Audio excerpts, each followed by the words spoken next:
Reborn of heartless billionaire episode 26। वेदांत को इस तरह से खुद को घूरते हुए देखकर अस्तित्व ने छोटी आंखों से उसे देखते हुए कहा, देखो मैं मजाक नहीं कर रहा हूँ। सच में अगर तुमने मेरी बात नहीं मानी और तुमने जाकर अपनी प्रॉब्लम को सॉल्व नहीं किया तो सच में तुम्हें पागल खाने में एडमिट होने की जरूरत पड़ जाएगी। वैसे भी तुम एक एंड्रॉयड इंसान हो जिसके पेट की बात बाहर निकालना मुश्किल ही नहीं नामुमकिन है। तुम अकेले घुट घुट कर पागल हो जाओगे, इससे अच्छा यही है कि तुम अपनी फीलिंग्स को जाहिर करो और खुद को रिलैक्स करो। वेदांत के मुंह से कुछ निकल ही नहीं रहा था। बेचारे को तो समझ ही नहीं आ रहा था कि क्या सच में जो कुछ भी अस्तित्व ने कहा है वो सब कुछ सच है। वो खुद इस वक्त इतना उलझा हुआ था कि उसे कुछ भी समझ नहीं आ रहा था। वेदांत को चुप देखकर अस्तित्व ने मुस्कुराते हुए कहा, तुझे तेरी प्रॉब्लम का सॉल्यूशन सुमन के पास मिल जाएगा, इसलिए जब तक हम वहां पर नहीं पहुंचते तब तक शांत बैठ जा और वहां पर पहुंचने के बाद तू नॉर्मल तरीके से बात कर लेना। उससे पूछ लेना कि आखिर उसके दिल में चल क्या रहा है। उसे बता देना कि तेरे दिल में क्या चल रहा है। जो कुछ भी हो सब कुछ क्लियर उसके साथ बात कर लेना, क्योंकि अगर तुम लोग बात नहीं करोगे तो प्रॉब्लम बढ़ती जाएगी और जब तक प्रॉब्लम बढ़ती जाएगी तुम्हारे बीच में मिसअंडरस्टैंडिंग होती जाएगी। मुझे नहीं लगता कि तुम लोगों को एक दूसरे को बेफिजूल में इस तरह से मिसअंडरस्टैंड करने की जरूरत है। अगर एक दूसरे के साथ बात करोगे तो कभी मिसअंडरस्टैंडिंग होगी ही नहीं। अस्तित्व की बात सुनकर वेदांत ने कुछ नहीं कहा, वो बस चुपचाप बैठा हुआ था। करीब 1 घंटे के बाद उनकी कार एक आलीशान मैंशन के सामने आकर रुकी। कार के रुकते ही अस्तित्व ने वेदांत की तरफ देखते हुए कहा, तुम्हारी मंजिल तक मैं तुम्हें लेकर आ गया, पर अब आगे खुद तुम्हें जाना है। वेदांत ने अस्तित्व की तरफ देखकर डरी हुई आवाज में कहा, कैसे? अस्तित्व ने उसे घूरते हुए कहा, कैसे से क्या मतलब है तुम्हारा? जैसे मैं जाता हूं अपनी सिली गर्ल से मिलने के लिए उसकी बालकनी के रास्ते से, वैसे ही तुम्हें भी जाना है। अस्तित्व की बात सुनकर वेदांत की आंखें हैरानी से बड़ी हो गई। उसने मासूम सा चेहरा बनाते हुए कहा, तुम क्या चाहते हो कि मेरी हड्डियां टूट जाए? मैं ऐसा कुछ नहीं करने वाला, इसलिए चलो वापस। वेदांत की बात सुनकर अस्तित्व ने उसे घूरते हुए कहा, यहां पर मैं तुम्हें वापस ले जाने के लिए लेकर नहीं आया हूं, चुपचाप चलो। अस्तित्व के सामने वेदांत को हार माननी ही पड़ी। बेचारा अपनी कार से उतरकर अस्तित्व की मदद से सुमन की खिड़की के पास आ गया। उसने डरते हुए कहा, अब मैं क्या करूं? इतना बड़ा पाइप, अगर मैं नीचे गिर गया तो मेरी हड्डियां टूट जाएगी। मुझे लगता है कि मैं लंगड़ा लूला हो जाऊंगा।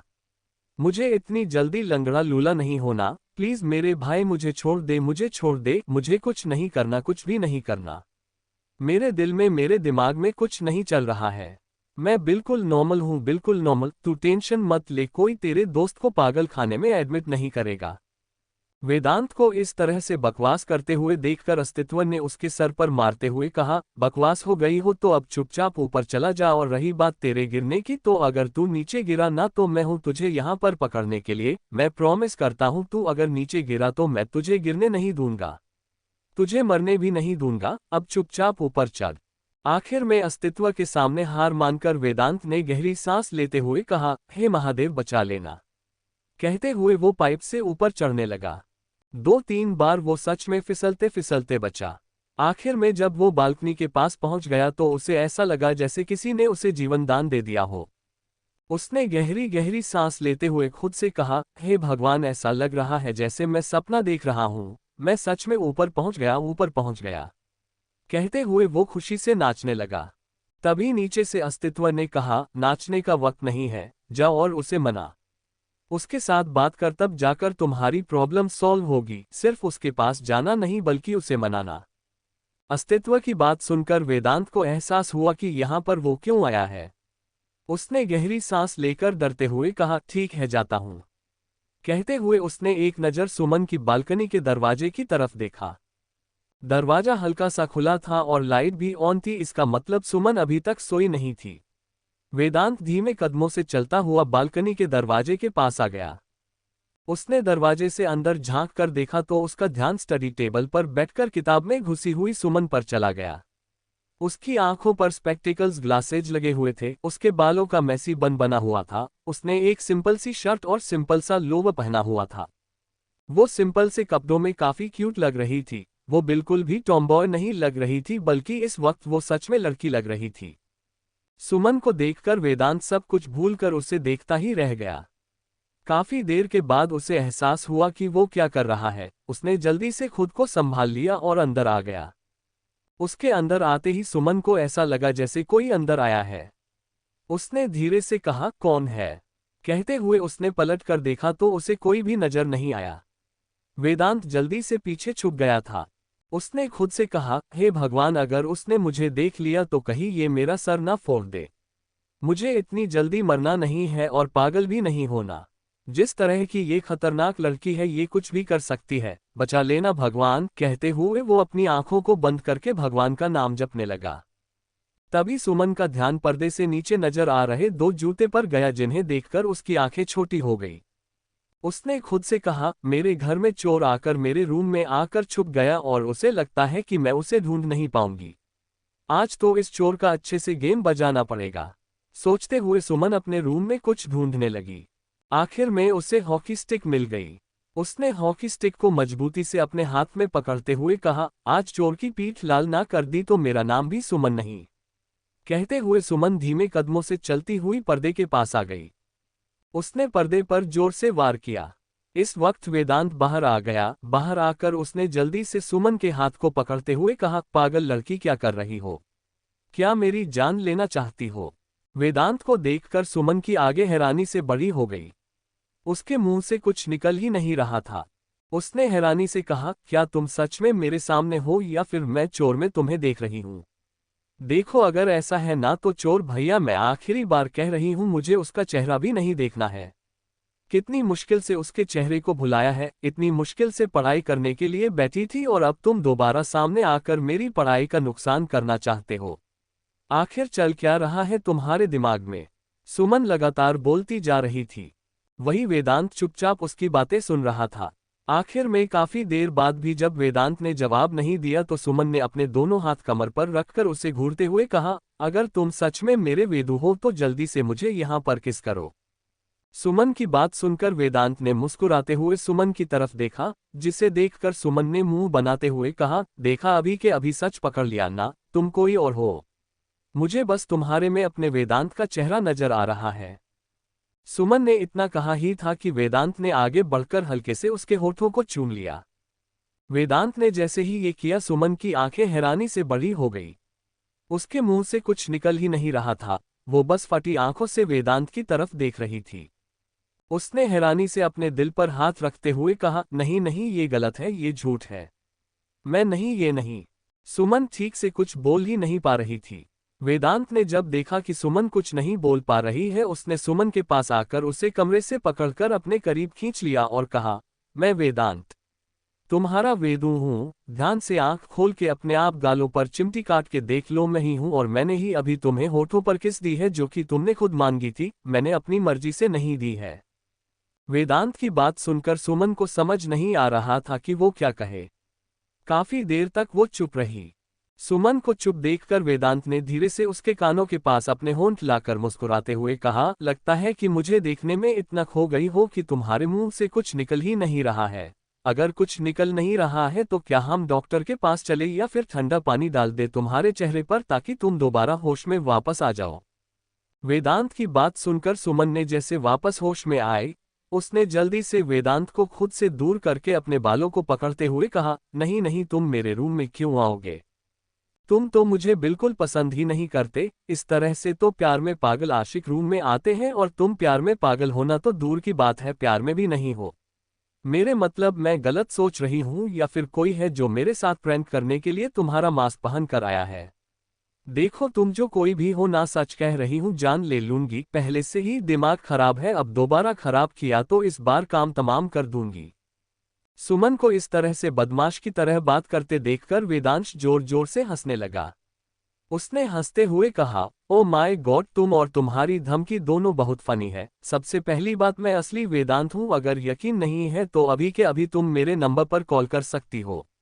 मैं तुम्हें कॉल रिसीव करके दिखा देता हूँ। यकीन नहीं है तो फिर से टच करके देखो। अगर मुझसे प्यार करती हो तो मेरे टच को तो महसूस कर सकती हो ना तुम।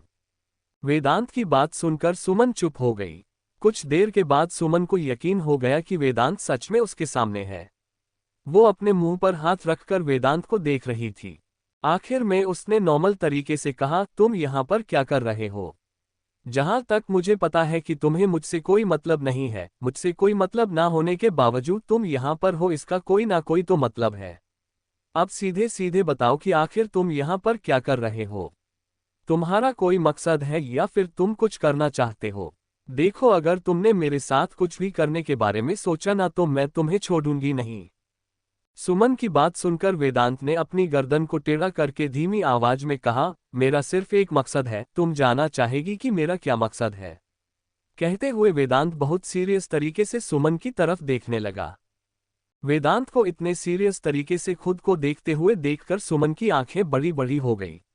उसने धीरे से कहा, कैसा मकसद? वेदांत ने सुमन के पास आकर उसकी कमर में हाथ डालकर उसे अपने करीब खींचते हुए कहा, मुझे बताओ कि तुम ये सब कुछ सौरभ के साथ क्यों कर रही हो? जहां तक मैं उसे और तुम्हें जानता हूं, ये तो मैं पहले ही समझ गया था कि ये सब कुछ नाटक है, इसलिए अब ये तो कहना ही मत कि ये सच है, क्योंकि मैं जानता हूं कि वो किससे प्यार करता है और जिस लड़की से वो प्यार करता है ना, आज भी जब वो उसे देखता है तो उसकी आंखों में फीलिंग्स नजर आती है, और अगर वो तुमसे प्यार करता है ना तो वो उस लड़की की तरफ देखता भी नहीं। पर ऐसा नहीं हुआ, इसका मतलब वो आज भी उस लड़की से प्यार करता है। अब मुझे बताओ कि आखिर तुम ये सब कुछ क्यों कर रहे हो? वेदांत की बात सुनकर सुमन ने मुस्कुराते हुए कहा, अब जब तुम्हें पता चल गया तो छुपाने का कोई फायदा नहीं है। ये सब कुछ हम इसलिए कर रहे हैं बिकॉज हम तुमसे प्यार करते हैं, बहुत ज्यादा प्यार करते हैं। इतना प्यार करते हैं जितना शायद ही कोई किसी से करता होगा। अब अगर तुम्हें यकीन करना है तो करो, नहीं करना है तो मत करो। पर सच तो ये है, वैसे मुझे समझ नहीं आ रहा है कि मैं इस वक्त कैसे रिएक्ट करूं। मेरा प्यार, जिससे मैं हद से ज्यादा प्यार करती हूँ, इस तरह से आधी रात को मेरी बात का रीजन जानने मुझसे मिलने के लिए आया है, बिल्कुल किसी पागल आशिक की तरह। कहीं सच में तुम मेरे प्यार में पड़कर मेरे आशिक तो नहीं बन गए हो ना? कहते हुए वो मुस्कुराने लगी। उसकी बात सुनकर वेदांत के मुंह से कुछ निकल ही नहीं रहा था। उसे कुछ ना बोलते हुए देखकर सुमन ने अपने दिल पर हाथ रखते हुए कहा, आपकी चुप्पी हमें जवाब दे रही है मिस्टर। सुमन की बात सुनकर वेदांत की आंखें बड़ी बड़ी हो गई। सुमन ने उसके चेहरे के करीब अपना चेहरा लाकर धीमी आवाज में कहा, सच बताओ, तुम्हारे दिल में भी मेरे लिए फीलिंग है ना? बस छुपाते रहते हो। और अब जब मैं तुम्हें इग्नोर करके किसी और के साथ इलू इलू कर रही थी तो तुमसे देखा नहीं गया। तुम जल जल के कोयला बन गए, और कोयला बनकर फिर आखिर में तुमने यहाँ आने का डिसीजन ले लिया थी। वही उसकी बात सुनकर वेदांत में जल्दी से अपने आप को संभालते हुए कहा, बिल्कुल भी नहीं, मुझे यहाँ पर अस्तित्व जबरदस्ती लेकर आया है। अगर वो मुझे यहाँ पर जबरदस्ती लेकर नहीं आता ना तो मैं कभी नहीं आता। वेदांत की बात सुनकर सुमन ने छोटी आंखों से देखते हुए कहा, वॉट यू मीन बाय जबरदस्ती लेकर क्यों आएंगे? जरा मुझे कारण बताना, फिर मैं समझने की कोशिश करती हूँ कि उनके यहाँ पर तुम्हें लाने का क्या मकसद हो सकता है। सुमन की बात सुनकर वेदांत उसे क्या बताता कि वो बालकनी में पागलों की तरह चक्कर काट रहा था, जिस वजह से आखिर में उसे यहाँ पर लेकर आ गया। उसने जल्दी से बात को पलटते हुए कहा, मुझे तुम्हें नहीं बताना, और मैं तुम्हें बताना जरूरी भी नहीं समझता। छोड़ो अब मुझे मुझे जाना है। वेदांत की बात सुनकर सुमन ने उसकी कॉलर पर अपनी पकड़ मजबूत करके उसे अपनी करीब खींचते हुए कहा, हाउ डेयर यू, मतलब तुम बिन मेरे से पूछे मेरे रूम में आ गए, और अब मेरी मर्जी के बिना तुम मेरा रूम से जाना चाहते हो? तुम्हें लगता है कि सच में ये पॉसिबल है? मेरी रूम में आना तो पॉसिबल है, पर मेरे रूम में मेरी मर्जी के बिना जाना इम्पॉसिबल मिस्टर वेदांत। अब जब तक मैं नहीं चाहती तब तक तुम मेरे रूम से कहीं नहीं जाने वाले हो, समझ गए तुम? सुमन की बातें सुनकर वेदांत की आंखें बड़ी बड़ी हो गई। उसने सुमन को छोटी आंखों से देखते हुए कहा, अगर मैं यहां से नहीं जा सकता तो फिर यहां पर क्या करूंगा मैं? कीर्तन। वेदांत की बात पर सुमन ने उसके गालों पर अपनी उंगलियां चलाते हुए कहा, कीर्तन करेंगे साथ में तुम और मैं, पर हमारा कीर्तन थोड़ा डिफरेंट होगा। मैं तो कहती हूँ चलो बच्चे पैदा कर लेते हैं।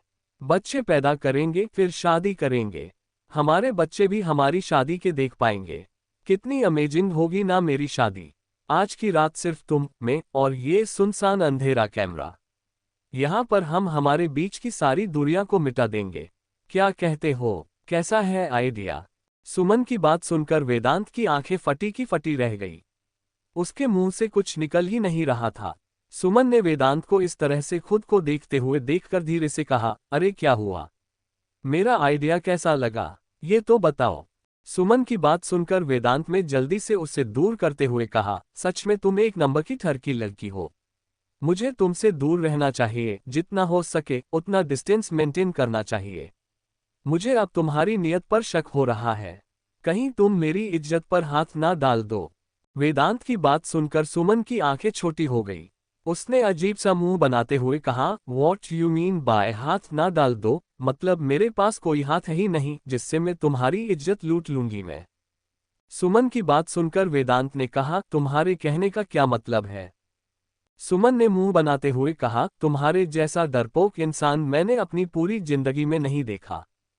मुझे लगा था कि तुम एक बहादुर इंसान हो, इसलिए बालकनी से चढ़कर ऊपर आए हो, पर अब ऐसे भाग रहे हो जैसे सच में तुम्हारे साथ कोई बहुत बड़ा क्राइम हो गया हो। भाग जाओ यहाँ से। वैसे भी तुम्हारे जैसे फेट्टू बॉयफ्रेंड को रखने का मुझे कोई शौक नहीं है। मैं तो अपना बहादुर बॉयफ्रेंड रखूंगी जो मेरे परिवार के सामने आने के बाद भी डर कर भागने की जगह पर उनके सामने खड़ा होकर कह सके कि मैं आपसे प्यार करता हूं, उनकी आंखों में आंखें डालकर कहे, सुमन मेरी है। सुमन सिर्फ मेरी है, पर तुम तो ये जिंदगी में कभी नहीं कहने वाले। समझ नहीं आता कि तुम इतना ज्यादा फट्टू कैसे हो, जबकि अस्तित्व तो इतना फट्टू नहीं है और सौरभ भी इतना प्यार है। बिल्कुल मजाकिया। मुझे लगता है कि सच में मुझे उसके साथ अपनी लाइफ के बारे में आगे बढ़ना चाहिए। तुम पूछ रहे थे ना कि हम दोनों नाटक कर रहे हैं या नहीं, तो हम दोनों नाटक नहीं कर रहे हैं, बल्कि हम अपने रिश्ते को एक सिचुएशनशिप की तरह ले रहे हैं। मतलब हमारे रिश्ते में हम दोनों एक दूसरे के लिए लॉयल रहेंगे, और अगर हम में से किसी को सच्चा प्यार हो गया फ्यूचर में किसी के साथ, तो दूसरा खुशी से उसे डाइवोर्स दे देगा। यही हमारे बीच में तय हुआ था, और मुझे यकीन है कि जितना अच्छा वह है मुझे उससे प्यार हो जाएगा, और जितनी अच्छी मैं हूं उसे भी मुझसे प्यार हो ही जाएगा। तो डाइवोर्स का कोई सवाल ही पैदा नहीं होता। ये सब कुछ सोचा था हमने। सुमन की बात सुनकर वेदांत के मुंह से कुछ निकल ही नहीं रहा था। वो बस फटी आंखों से सुमन की तरफ देख रहा था। वेदांत को इस तरह से खुद को देखते हुए देखकर सुमन ने कहा, अरे ऐसे क्यों देख रहे हो? हमने किसी का घर थोड़ी लुटा या फिर किसी के पैसे थोड़ी चुराए हैं। नॉर्मल तरीके से भी देख सकते हो, पर नहीं, तुम्हें तो आंखें फाड़ फाड़ कर मुझे देखना है, जैसे मेरे अलावा इस दुनिया में कोई और एग्जिस्ट करता ही नहीं है। सुमन की बात सुनकर वेदांत ने उसके कंधे से पकड़कर हिलाते हुए कहा, तुम्हारा दिमाग खराब है। सुमन ने मुंह बनाते हुए कहा, अब मैं तुम्हें जवाब नहीं दूंगी। 1000 बार कहा है, दिल नहीं बल्कि किडनी फेफड़े सब कुछ खराब है तुम्हारे प्यार में। तुमसे प्यार करके गलती कर चुकी हूं, पर अब क्या करूं? प्यार है, बेशुमार है, इतना है कि तुम्हारे बिना रह भी नहीं सकता और तुम्हारे साथ भी नहीं रह सकता। इसलिए समझ नहीं आता कि क्या करूं। तुम्हारे पीछे पागलों की तरह घूमती रहती हूं कि प्यार करती हूं, पर तुम मुझे इग्नोर करके चले जाते हो। पता है कि मुझे कितना दर्द होता है, कितनी तकलीफ होती है, कितना बुरा लगता है। मेरा छोटा सा दिल कितना टूट जाता है, पर फिर भी मैं खुद को हिम्मत देती हूँ कि कभी ना कभी तो मेरा प्यार मुझे अपना लेगा। पर नहीं, तुम तो मुझे अपनाते ही नहीं हो, इसलिए अब मैंने हार मान लिया। कब तक तुम्हारे पीछे भागती रहूं? अब मैं थक चुकी हूँ, थक चुकी हूँ, थक चुकी हूँ। सुमन की बात सुनकर वेदांत बस चुपचाप उसे देखता रहा। उसे खुद को देखते हुए देखकर सुमन ने अपनी आंखों को खोलकर मुंह बनाते हुए कहा, इस तरह से मत देखो। मुझे पता है कि तुम्हें लग रहा होगा कि नाटक करती हूं, पर अब मैं तुम्हें एक्सप्लेनेशन नहीं दूंगी। मैं कोई नाटक नहीं कर रही हूं। मैं सच में तुमसे बहुत बहुत ज्यादा प्यार करती हूं, इतना प्यार कि बता नहीं सकती। अगर तुम कहोगे ना तो अपना सीना चीर के दिखाने के लिए तैयार हूं। अगर सीने में तुम ना मिले ना, तो फिर समझ जाना कि मैं तुमसे प्यार नहीं करती थी, क्योंकि तब तक मैं मर चुकी होगी। सुमन की बातें सुनकर वेदांत स्पीचलेस हो गया। उसके पास बोलने के लिए कुछ था ही नहीं। उसने सुमन की तरफ दिखते हुए कहा, सच में तुम बहुत बहुत बहुत ज्यादा अजीब लड़की हो। कुछ समझ नहीं आता कि आखिर तुम्हारा दिमाग में चल क्या रहा है। सुमन ने वेदांत की बात सुनकर मासूमियत से कहा, मेरे दिल में क्या चलता है इससे क्या मतलब? मेरे दिल में, दिमाग में तुम चल रहे हो हमेशा। ये सोचती रहती हूँ कि तुम्हें इम्प्रेस करूं, तुम्हारे साथ शादी कैसे करूं। तुम्हारे साथ जब मेरे बच्चे होंगे तो वो कितने क्यूट होंगे। कितनी सारी प्लानिंग करके रखी है मैंने। ये सब कुछ सोच लिया, पर तुम तो मेरी प्लानिंग को सक्सेस होने में कोई सहयोग नहीं करते। मुझे तो पता ही नहीं है कि मेरी प्लानिंग कभी सक्सेसफुल होगी या नहीं। है भगवान, प्यार भी इस पत्थर दिल से करना था। कोई तो उपाय देख लो, कोई तो उपाय दे दो, पर नहीं, मासूम बालिका अपने प्राण त्याग देगी। सुमन की नौटंकी खत्म होने की जगह पर लगातार बढ़ती जा रही थी। सुमन ने उसकी तरफ देखते हुए कहा, अगर नौटंकी हो गई हो तो शांत हो जाओ। वेदांत की बात सुनकर सुमन ने वेदांत से कहा, अभी भी नौटंकी? तुम्हें सिर्फ नौटंकी दिखती है। ठीक है, अब मैं कुछ नहीं कहूंगी। भरोसा नहीं करना, मत करो। चले जाओ यहां से। ये कहकर सुमन जाकर अपने बेड पर पेट के बल लेट गई।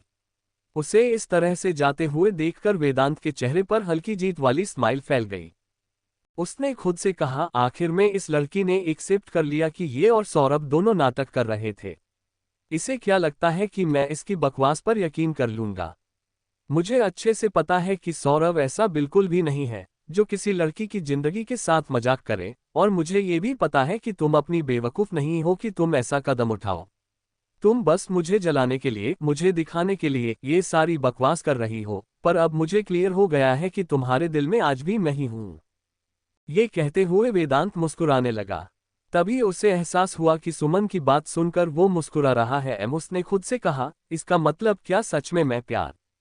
ये कहते हुए वेदांत के चेहरे पर अजीब सा एक्सप्रेशन हो गए। उसने एक नज़र बेड पर लेटी सुमन की तरफ देखा और अपने दिल पर हाथ रख ली। उसकी धड़कनें तेज रफ्तार से दौड़ रही थी। वो अपने मन में ही सोच रहा था, ऐसी तूफान लड़की से प्यार कैसे हो सकता है? मुझे तो ऐसी लड़कियां पसंद नहीं थी। मुझे तो शांत स्वभाव की लड़कियां पसंद थी, जो हमेशा नॉर्मल तरीके से बात करती है, हमेशा सबके साथ प्यार से रहती है। आखिरकार मुझे हुआ क्या है? वो खुद से सवाल पूछ रहा था, तभी उसे सुमन की आवाज सुनाई दी, अभी तक गए नहीं? चले जाओ यहां से, अब मुझे तुम्हारी शक्ल भी नहीं देखनी है। सुमन की बात सुनकर वेदांत में उसकी तरफ अपने कदम बढ़ाते हुए कहा, ठीक है, अगर तुम्हें मेरी शक्ल ही देखनी तो आज से मैं कभी तुम्हारे सामने नहीं आऊंगा। कभी भी नहीं। मैं हमेशा हमेशा के लिए लंदन चला जाऊंगा, फिर तो खुश हो जाओगे ना तुम? सुमन ने जैसे ही वेदांत की बात सुनी, उसके धड़कन ने तेजी से धड़कने लगी। ये सोचने भर से कि वेदांत हमेशा हमेशा के लिए उसे छोड़कर लंदन चला जाएगा, उसकी आंखों में हल्की नमी आ गई। वो अभी अपने आंसू छुपाने ही वाली थी कि वेदांत झटके से उसका चेहरा पलटकर अपनी तरफ किया। उसकी आंसू भरी आंखों को देखकर वेदांत झुककर हल्के से उसकी आंखों पर अपने होठ रखते हुए कहा, अभी अभी तो तुमने ही तो कहा था ना कि मैं चला जाऊं, तो फिर अब क्यों रो रही हो? वेदांत की बात सुनकर सुमन ने धीरे से कहा, तुम तो चले गए थे ना, फिर वापस क्यों आए? और मैं क्यों रो रही हूं, इससे तुम्हें क्या मतलब? मेरी मर्जी, मेरी आंखें, मुझे जब रोना होगा मैं रोना स्टार्ट कर दूंगी। मुझे जब हंसना होगा मैं हंसना स्टार्ट कर दूंगी। तुम अब मेरी हंसी और मेरी आंसू को कंट्रोल नहीं कर सकती हूँ मिस्टर वेदांत। सुमन की बात सुनकर वेदांत हंसने लगा। उसने हंसते हुए कहा, पर मुझे तुम रोते हुए बिल्कुल चुड़ैल की तरह दिखती हो, और जब मुझे चुड़ैल दिखते हैं तो मुझे डर लगता है, इसलिए मैं डरना नहीं चाहता।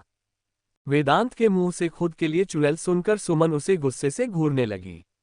वेदांत मासूम सा चेहरा बनाकर उसकी तरफ देखकर अपने दोनों कान को पकड़ते हुए कहा, आई एम सॉरी, पर मैं मजाक नहीं कर रहा हूं। सच में रोने के बाद तुम चुड़ैल लगती हो, वो वाली चुड़ैल जो जंगल से भाग कर आए हो शिकार करने के लिए, लोगों का शिकारी चुड़ैल की तरह। वेदांत की बात सुनकर सुमन ने कहा, तो ठीक है, ये शिकारी चुड़ैल तुम्हारे शिकार करेगी, इसलिए चुपचाप यहां से दफा हो जाओ और मुझे सोने दो।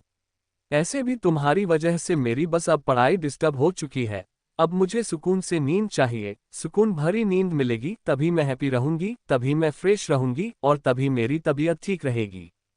सुमन की बात सुनकर वेदांत में मासूमियत से कहा, मैं भी सुकून से नहीं सो पा रहा हूं।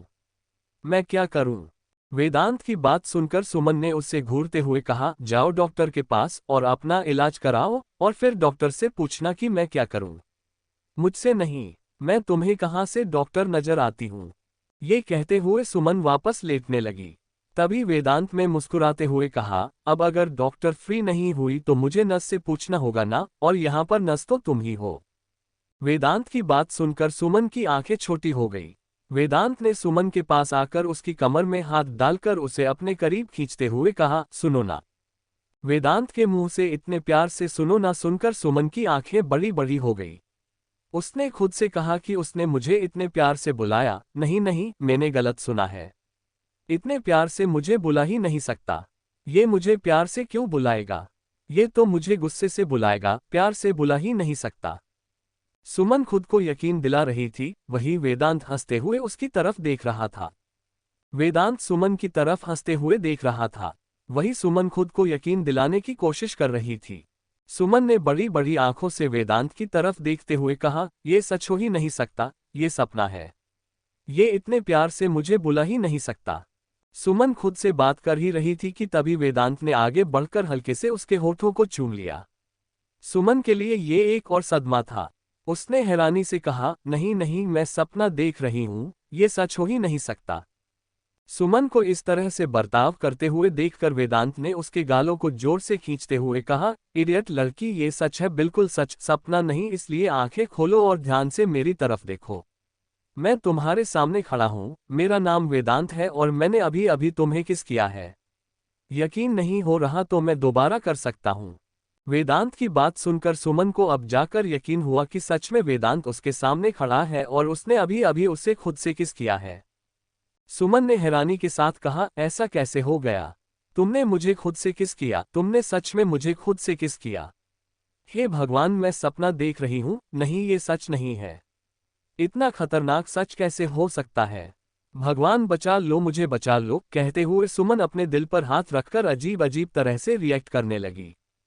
वेदांत ने जोर से उसके गालों को खींचते हुए कहा, इडियट लड़की, नौटंकी करना बंद करो, ऐसा कुछ नहीं है, और सबसे पहली बात, मैंने तुम्हें खुद से इसलिए किस किया बिकॉज, कहते हुए वेदांत चुप हो गया। सुमन ने बड़ी बड़ी आंखों से उसकी तरफ देखते हुए कहा, बिकॉज क्या? आगे भी कुछ होगा ना? बोलो बोलो, बिकॉज के आगे क्या?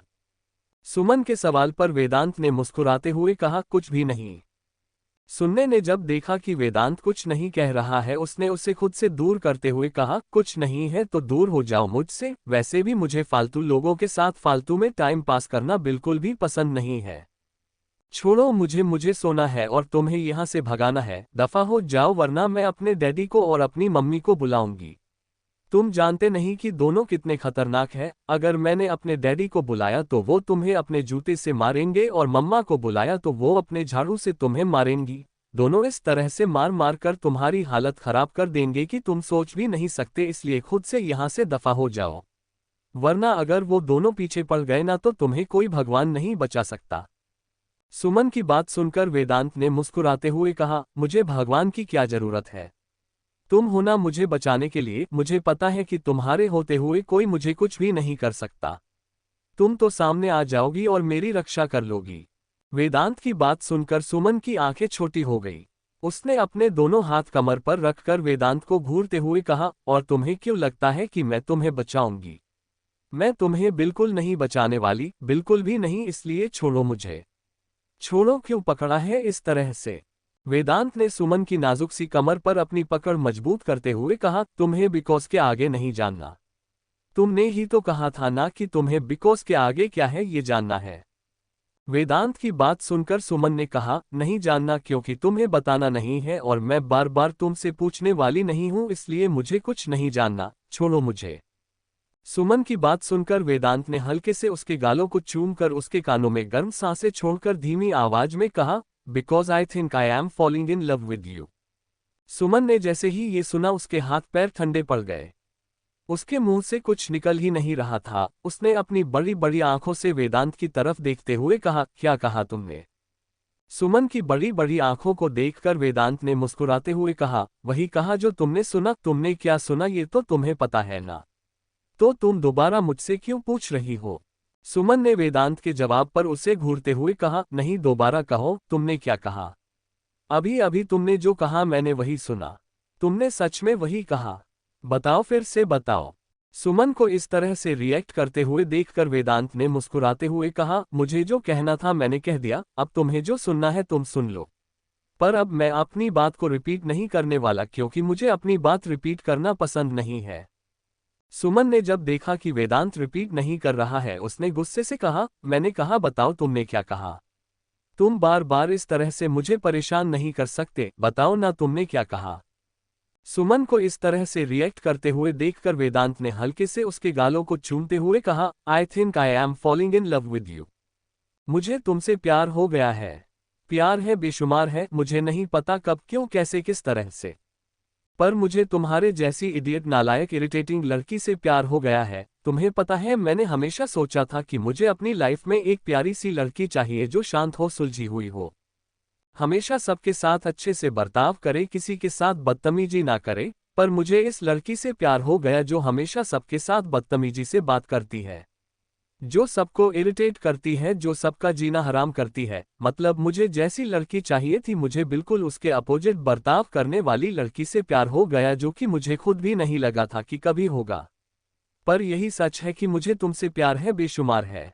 वेदांत की बात सुनकर सुमन बड़ी बड़ी आंखों से उसकी तरफ देख रही थी, उसके मुंह से कुछ निकल ही नहीं रहा था। सुमन को कुछ ना बोलते हुए देखकर वेदांत ने हल्के से उसके गाल पर चपत लगाते हुए कहा, क्या हुआ इडियट लड़की, तुम कुछ बोल क्यों नहीं रही हो? ऐसा लग रहा है जैसे तुम गूंगी हो गई हो, क्या तुम बोल नहीं पा रही हो? वेदांत की बात सुनकर सुमन ने जल्दी से खुद को संभालकर गुस्से से कहा, बकवास बंद करो। तुमसे किसने कहा कि मैं बोल नहीं पा रही हूँ? मैं बोल पा रही हूँ, मैं बोल सकती हूँ, मैं बहुत बोल सकती हूँ, पर मुझे समझ नहीं आ रहा है कि इस वक्त मुझे क्या बोलना चाहिए। मुझे खुशी से झूमना चाहिए, नाचना चाहिए, गाना चाहिए, रोना चाहिए, मुझे क्या करना चाहिए है? भगवान बचा लो, मुझे बचा लो, ऐसा लग रहा है कि मैं पागल हो जाऊंगी, खुशी से पागल हो जाऊंगी, भगवान संभालो, मुझे संभालो। सुमन को इस तरह से नौटंकी करते हुए देखकर वेदांत ने उसे घूरते हुए कहा, नौटंकी हो गई हो तो शांत होने का क्या लोगी? सुमन ने वेदांत की तरफ देखकर अपने दिल पर हाथ रखते हुए कहा, थोड़ी देर पहले जिस तरह से किस किया था उस तरह से किस करो ना, पर इस बार पैशनेट तरीके से। सिर्फ होठों को छूकर दूर नहीं होना है। 2 बार तुमने मुझे तड़पाया है, ऐसे मत तड़पाओ। ऐसे आगे बढ़ो और 5 मिनट तक मेरे होठों को अपने होठों में भरकर चूमने लगो। तुम्हें पता भी नहीं है कि जब तुम इस तरह से मुझे किस करते हो तो मुझे कैसा लगता है। सुमन की बात सुनकर वेदांत ने मुस्कुराते हुए कहा, तुम सच में बहुत ज्यादा ठरकी हो। सुमन ने दिल फेंक अंदाज में कहा, और जब सामने इतना हैंडसम आदमी हो तो ठरकी होना तो बनता है। अगर मैं तुम्हारे सामने ठरकी नहीं बनूंगी तो किसके सामने ठरकी बनूंगी? सोचो, अगर दुनिया वालों को पता चल गया कि मैं ठरकी हूं तो वो मेरे बारे में क्या सोचेंगे? सुमन की बात सुनकर वेदांत ने मुस्कुराते हुए कहा, दुनिया से तुम्हें मतलब है? सुमन ने मुस्कुराते हुए कहा, बिल्कुल नहीं, मुझे तो सिर्फ तुमसे फर्क पड़ता है और मेरे करीबियों से फर्क पड़ता है। बाकी पूरी दुनिया जाए भाड़ में, मुझे किसी से कोई मतलब है ही नहीं। कहता हुए सुमन ने वेदांत के गले में अपनी दोनों बाहें लपेटकर मुस्कुराते हुए कहा, वैसे सुनो ना, मुझे बताओ ना मैं कैसी लग रही हूँ?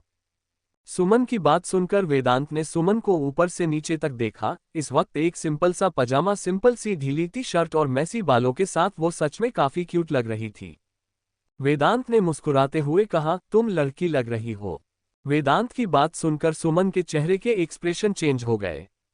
उसने वेदांत को घूरते हुए कहा, व्हाट डू यू मीन कि लड़की लग रही हो? क्या मैं रोज लड़का लगती हूँ? सुमन के सवाल पर वेदांत ने मुस्कुराते हुए कहा, वैसे तुम्हारे सवाल में ही जवाब छुपा हुआ है। तुम खुद पहचानती हो कि जिस तरह के कपड़े तुम पहनती हो तुम सच में लड़का ही लगती हो। वेदांत की बात सुनकर सुमन का मुंह बन गया। उसने वेदांत को खुद से दूर करते हुए कहा, तो ठीक है, इस लड़के के पास क्या कर रहे हो? दफा हो जाओ यहां से। कहते हुए सुमन मुंह फुलाकर बेड पर जाकर लेट गई। वेदांत ने मुस्कुराते हुए कहा, मुझे तो पता ही नहीं था कि तुम्हें भी नाराज होना आता है। इतने दिनों में एक बार भी नाराज नहीं होती थी तुम, और अब जब मैंने अपने इश्क का इजहार कर दिया तो नाराज होना स्टार्ट कर दिया तुमने। वेदांत की बात सुनकर सुमन ने अपना चेहरा ऊपर उठाकर वेदांत को उंगली दिखाते हुए कहा, what do you mean by नाराज करना शुरू कर दिया? क्या मुझे नाराज होने का हक नहीं है? इतने दिनों तक तुम्हारे आगे पीछे मजनू की तरह मैं चक्कर काट रही थी। इतने दिनों तक तुम्हारे रिजेक्शन को बर्दाश्त करने के बाद भी तुम्हें प्रपोज कर रही थी, और अब जब फाइनली तुम्हें अपने प्यार का एहसास हो गया तो मैं थोड़े से नखरे भी नहीं दिखा सकती। बहुत ही ज्यादा मतलबी हो तुम तो खुद लड़कियों की तरह नखरे दिखाते थे और मैं तुम्हारे नखरे को बर्दाश्त करती थी। अब जब मैंने नखरे दिखाना शुरू किया तो तुम्हें प्रॉब्लम हो गई। सच कहती है दुनिया, प्यार सिर्फ एक इंसान करता है, दूसरा इंसान तो सिर्फ फायदा देखता है, फायदा। सुमन की बात सुनकर वेदांत मुस्कुराने लगा। उसने सुमन के पास आकर उसके दोनों गालों को खींचते हुए कहा, ओके ओके, तुम सच में बहुत बहुत ज्यादा क्यूट लग रही हो, इतनी ज्यादा क्यूट मैं बता नहीं सकता। मैंने दुनिया में तुमसे ज्यादा खूबसूरत लड़की कभी नहीं देखी, और ये थोड़ा सा सच थोड़ा सा झूठ है, क्योंकि दुनिया में तुमसे ज्यादा खूबसूरत लड़कियां बहुत है, पर मेरी आंखों से सबसे ज्यादा खूबसूरत लड़की तुम ही हो। वेदांत की बातें सुनकर सुमन ने अपना चेहरा ऊपर उठाकर वेदांत की तरफ देखते हुए कहा, तुम्हें पता है जब इस तरह से तारीफ करते हो तो दिल करता है कि खुशी से नाचने लगूं, झूमने लगूं। पर मैं खुद को नॉर्मल कर लेती हूं। वैसे सच बताओ, मुझसे प्यार करते हो ना? बेशुमार करते हो ना? देखो, अगर बाद में तुम पलट गए ना तो मैं तुम्हें पलटने नहीं दूंगी। इस बार तुमने खुद से इजहार कर दिया है तो तुम्हें खुद से दूर तो मैं जाने नहीं दूंगी। मरते दम तक तुम्हें मेरे साथ मेरा बनके ही रहना होगा। अगर तुमने मुझसे दूर जाने की कोशिश की ना तो मैं तुम्हें बांध कर रख लूंगी, जेल में कैद कर दूंगी, क्योंकि तुम जानते नहीं कि मैं कितनी खतरनाक हूं। इतना ज्यादा खतरनाक वाला प्यार करती हूं तुमसे कि तुम सोच भी नहीं सकते। अगर मेरे अलावा किसी और लड़की के बारे में सोचने की कोशिश भी की ना तो उस लड़की की और तुम्हारी दोनों की लाश बिछा दूंगी, दोनों का खून कर दूंगी। सुमन की धमकी को सुनकर वेदांत मुस्कुराते हुए उसे देख रहा था। आखिर में जब उससे हंसी कंट्रोल नहीं हुई तो उसने सुमन की तरफ देखते हुए कहा, सच में तुम लड़की नहीं, तबाही हो तबाही। सुमन ने अदा से अपने बालों को झटकते हुए कहा, तबाही? अरे मैं महामारी हूं, महामारी। सुमन की बात सुनकर वेदांत ने हंसते हुए कहा, महामारी? तुम महामारी हो? सुमन ने मुंह बनाते हुए कहा, हाँ तूफान, तबाही, महामारी, जो कहना है कह लो। बस इतना समझ लो कि इस तबाही के, इस महामारी के शिकार तुम हो चुके हो, और अब ये महामारी तुम्हारा पीछा कभी नहीं छोड़ने वाली मिस्टर वेदांत। तो तुम्हें हमेशा मेरा बनके मेरे पास ही रहना होगा। वैसे ये बताओ कि इतनी आधी रात को बालकनी से चढ़कर आते हुए तुम्हें डर नहीं लगा क्या? अगर नीचे गिर गए, हाथ पैर टूट गए तो कोई लड़की तुम्हारी तरफ देखेगी भी नहीं, यहां तक कि मैं भी। वेदांत ने सुमन की बात सुनकर मासूम सा चेहरा बनाते हुए कहा, अरे बहुत डर लग रहा था, पर वो जंगली शेर नीचे खड़ा हुआ था। उसके डर से मुझे ऊपर आना पड़ा, क्योंकि अगर मैं नीचे उतरता तो वो जंगली इंसान मुझे खा जाता। उसके डर की वजह से ऊपर आना पड़ा, क्योंकि ऊपर शेरनी थी और नीचे शेर। मुझे शेरनी से ज्यादा शेर से डर लगता है, इसलिए मैं ऊपर आ गया। वेदांत की बात सुनकर सुमन ने छोटी आंखों से उसे घूरते हुए कहा, कौन सा शेर नीचे खड़ा है जिससे इतना ज्यादा डरे हुए हो तुम? वेदांत ने मुंह बनाते हुए कहा, मेरा जंगली दोस्त अस्तित्व शेखावत। वो खड़ा है नीचे और वही मुझे जबरदस्ती यहाँ पर लेकर आया है, क्योंकि उसे लगता है कि मैं तुम्हारे प्यार में पागल हूँ, और मैं इसी वजह से अपनी बालकनी में पागलों की तरह चक्कर काट रहा था, इसलिए वो मुझे जबरदस्ती उठाकर यहाँ पर लेकर आ गया। अस्तित्व का नाम सुनकर सुमन की आंखें बड़ी बड़ी हो गई। उसने हैरानी से कहा, व्हाट अस्तित्व? वो तुम्हें यहाँ पर लेकर आया? मतलब मेरे प्यारे जीजा जी, उन्हें अपनी साली की कितनी कदर है, मुझे कल अमानत को बताना होगा। वो तो मेरे प्यारे जीजा जी को बुरा समझती है, अब मुझे उसे बताना होगा कि मेरे प्यारे जीजा जी कितने ज्यादा अच्छे हैं। भगवान ऐसे जीजा जी सबको दे। अपनी होने वाली साली की कदर करने वाले मेरे प्यारे जीजा जी इस जंगली आदमी को लेकर आ गए, वरना ये जंगली आदमी तो खुद से आने से रहा। सुमन की बात सुनकर वेदांत ने छोटी आंखों से उसे घूरते हुए कहा, क्या तुमने मुझे जंगली कहा? सुमन ने मुंह बनाते हुए कहा, तुम्हें नहीं तो किसे जंगली कहा? तुम्हें ही जंगली कहा, और तुम जंगली हो, सच में जंगली हो। जैसी हरकतें हैं तुम्हारी, हमेशा मुझे परेशान करते रहते हो। अब जाकर फाइनली तुम्हें मेरे प्यार का एहसास हुआ है, वरना तो तुम्हें मेरे प्यार से कोई मतलब ही नहीं था। मैं तो हमेशा सोचती रहती थी कि मेरा प्यार इतना कमजोर तो है नहीं जो तुम्हें मेरे प्यार का एहसास ना हो, पर तुम अपनी फीलिंग्स को दबाते थे। तुम खुद को कमजोर नहीं पड़ने देना चाहते थे। मैं अच्छे से तुम्हारे चेहरे को देखकर बता सकती थी कि तुम क्या करने की कोशिश कर रहे हो। पर फाइनली तुम्हें मेरे प्यार के सामने हार माननी पड़ी। सुना तो होगा ना कि प्यार की जीत होती है, और इस बार भी प्यार की जीत हो गई। मेरा प्यार जीत गया, मैं जीत गई। कहते हुए सुमन मुस्कुराने लगी। वेदांत ने मुस्कुराते हुए उसे अपने पास खींचकर मजबूती से अपने सीने से लगाते हुए कहा, सुमन, मैं नहीं जानता कि मैं इस प्यार को किस तरह से निभा पाऊंगा। मुझे बस इतना पता है कि मैं अपनी तरफ से तुम्हारे लिए 100% लॉयल रहूंगा, और जितना हो सकेगा तुम्हें उतना खुश रखने की कोशिश करूंगा। वेदांत की बात सुनकर सुमन ने मुस्कुराते हुए कहा, मुझे बस तुम्हारा साथ चाहिए। खुश कैसे रहना है ये मुझे पता है, उसकी फिक्र तुम मत करो। कुछ देर तक दोनों एक दूसरे से बात करते रहे। आखिर में वेदांत ने मुस्कुराते हुए कहा, अब मैं चलता हूँ, वो नीचे मेरा इंतजार कर रहा होगा।